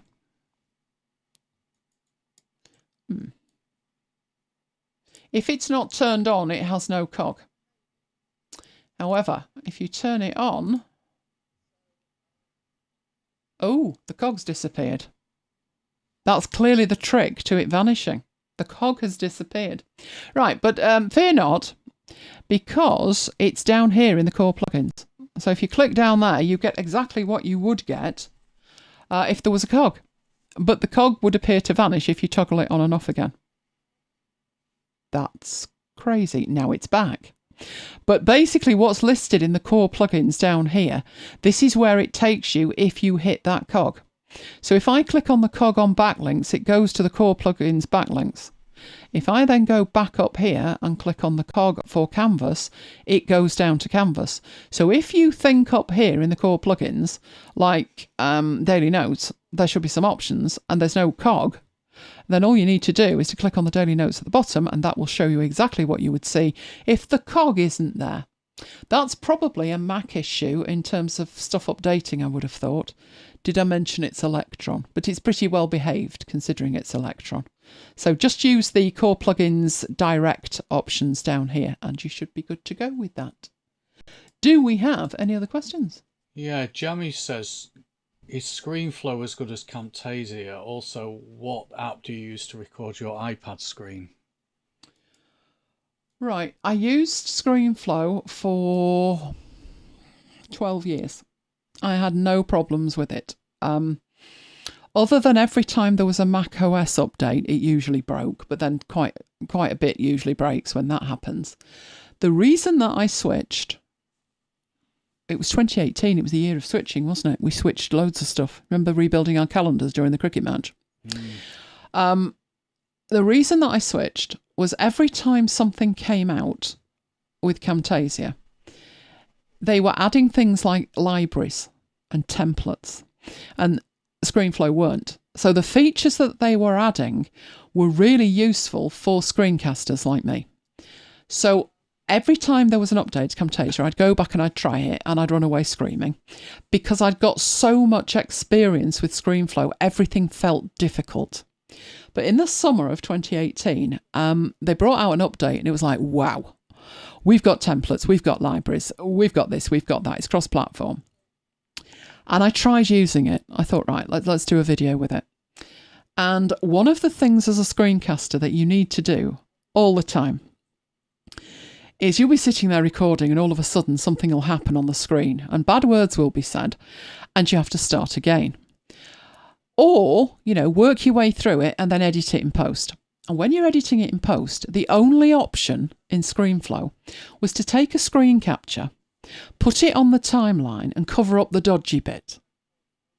And the colours didn't match. So I always knew when somebody had done that. In Camtasia, there's two features which make that an absolute breeze. You literally just cut, pull back, mask it. Genius. So those two features alone made me switch. About 3 or 4 months later, there was an update to ScreenFlow and it included templates, libraries and stuff. And I thought, oh. So I went back and I had a dabble with it and it was awful. It was terrible. The implementation was diabolical. And I never looked back. I carried on using Camtasia. We've had our moments with it, haven't we, where it crashes and stuff. But I would say on the whole, once you're used to it, I'm probably faster in Camtasia. Now, if you're trying to record a screen on a device and you want to record it into whatever you're recording your main screen with, I would say Camtasia is probably not where it's at, being honest.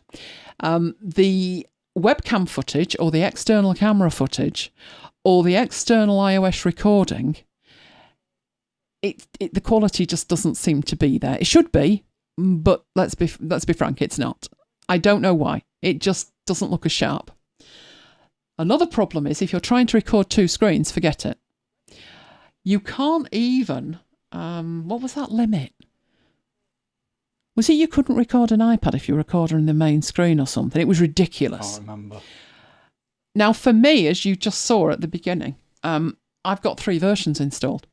So if I absolutely need to record all my 3 screens, then I do that. I have been known to use 2 or 3 versions of Camtasia and record all 3 screens into ScreenFlow, which can do that. But at the end, when I'm doing the edit, I would have to export it from ScreenFlow and then import it into Camtasia anyway. So Camtasia does lack certain features, but it also has certain features that ScreenFlow lacks. So it depends which features are important to you. And for me, the features it has are more important than the ones that ScreenFlow has. Because the number of times I want to record 2 or 3 screens is minuscule. It would be when I was making a PowerPoint video and I wanted to show the presenter's view and the main view. And I don't want to do it twice. And how I was doing it before either of them could do it was I was using both. I used ScreenFlow for one screen and Camtasia for the other. Which is why I have a whole range of screen recording apps. I don't stop at those 2, you know. I've also got... let's have a look what I've got installed. ScreenFlick, which is fantastic and cheap. And I've got, what was the other one? Screenium. So I've actually got 4 primary recorders. And I use them as and when I need to. So hopefully that answers your question. For me, it would be Camtasia. I'm not saying it's perfect. It's not. And depending on what you're doing, ScreenFlow may be better for you. It just depends on what you're doing. But the fixes that I can put in place with Camtasia, I can do it way faster than ScreenFlow. So I switched. Right, what else have we got? That's it. Oh, I'm lusting now after something nice. You know, the lunch food that ran out? Have you managed to scrape something together from somewhere, like a tin of pedigree? Other dog food is available. Oh, I would give up the food, so Lola's got food. It's shocking, isn't it? But that's what you do. And she got treated today, didn't she? You didn't share that? 2 gravy bones. Yeah, there she is in the park, holding court as usual, eating snow. And a lady gave her 2 gravy bones. And I said to Mike when he got back, Mayor would never touch food from other people, would he? Which was just as well. Somebody threw a piece of poisoned meat over the fence. They objected to the dog. And he wouldn't touch it. I mean, how many dogs would turn their nose up at best steak? But we sent it off because I said, why is there a steak in the back garden? Why would a steak suddenly appear? Mind you, here, that wouldn't be unusual, would it? But we sent it off and it was poison. So luckily he doesn't touch it. But when he was in the park and somebody offered him something, he just turned his nose up at it. Do you remember that woman who tried to offer him a piece of bread? Mm. This piece of bread had come off a bacon sandwich. Well, he was more interested in the bacon, to be honest, but he wouldn't touch it. But she had these 2 gravy bones, and I almost reminded you of the milk bones that look identical but are white. And Mayer overdid it, do you remember? He overindulged in milk bones and ended up, let's just say it wasn't a good look on white fur. It didn't end well for poor Mike, who was out with a bag behind him. But I think she'll be all right with 2 little gravy bones, won't she? Oh, lucky. Right. Still no cog. The cog will appear, I'm sure. Carol updating, then it appeared. Oh, my. Right, okay, I'll have a look at that, Patience. Kim, OMG, who would poison him? Well, yes, we knew that this person who lived quite close was not a fan of dogs. In fact, this person wasn't a fan of anybody. Complete weirdo. But, you know, when I saw this, it was a really nice piece of meat, and I was suspicious as soon as I saw it. Maya had wandered round it, but he doesn't eat. He never ate anything unless we gave it to him, which wasn't something that we set out to do. It turned out, you know, obviously in that circumstance, it was a lifesaver. But when he got older and he couldn't bend down quite as easily for his food, we would hand feed him. And I was teaching him that from being a pup, because I read somewhere that, you know, you need to establish the pack order. The dog eats last and you give him his food. And that way he treats you as the pack leader. So I'd done that from him being a baby. But I was just so suspicious because, you know, you've seen our house. It's secure. It's very secure. There's no way a steak appeared inadvertently. And it was scary. But yeah, it didn't take me long to work out who it was, put it like that. It didn't take long. But thankfully, he never ate anything, which, you know, I'm very grateful for. And he's no longer around, so we don't have to worry about Lola. And she's a lot quieter than Maya, isn't she? He did like to hold court. Loudly. She's very quiet, so we get away with it. The beagle eats anything. You need to have a word, Jamie. You need to train them. I mean, I would never have thought, honestly, I would never have thought that was ever something that I would need to do. I was doing it for other reasons. I was doing it because the training book said to do it. And it came in handy when we had to hand feed him. But that was like an added bonus. Thank the Lord. I remember getting rubber gloves on and packing it up in a plastic bag, you know, and then washing the garden down. But he sniffed at it and like, no, not eating that. But that was, we were very lucky. We were very, very lucky. Oh, Patience's boy will eat anything. You feed him, it doesn't end well. You clean up. Oh my. There are some sick people about, and yeah, this person wasn't nice to start with. It wasn't nice to humans, and really had a vindictive streak with dogs. But thankfully, no longer here. So we're quite happy now, aren't we? We have them. What is that breed next door? Is it another Staffy? The dog next door died. I'm not sure. And they got another one, but I think it's the same breed. Well, actually, there was an overlap, wasn't there? Mm. But I think it's the Staffy, and the dog next door is okay. I love all dogs. Oh, apart from Cameron. Cameron was a pain in the proverbial Cameron. And why would you call a dog after the Prime Minister? She sounded such an idiot in the park. This dog was beyond control, wasn't it? And she'd be in the park. Was it like a Bolton or Berry accent? Cameron! Cameron! And then you're a very naughty boy. And of course, David Cameron was the Prime Minister. I mean, she wasn't wrong. I'm sure there's a dog out there called Boris, isn't there? Probably. Yeah, there is. She knows a dog called Boris. There you go. There you go. Oh, my word. Right. Okay, then. I will have a look at that in Slack when I get round to Slack. And other than that, we will see you next week. But for the moment, I'm going to say good night from me. And good night from me. And we'll both see you next time. Stay safe, guys.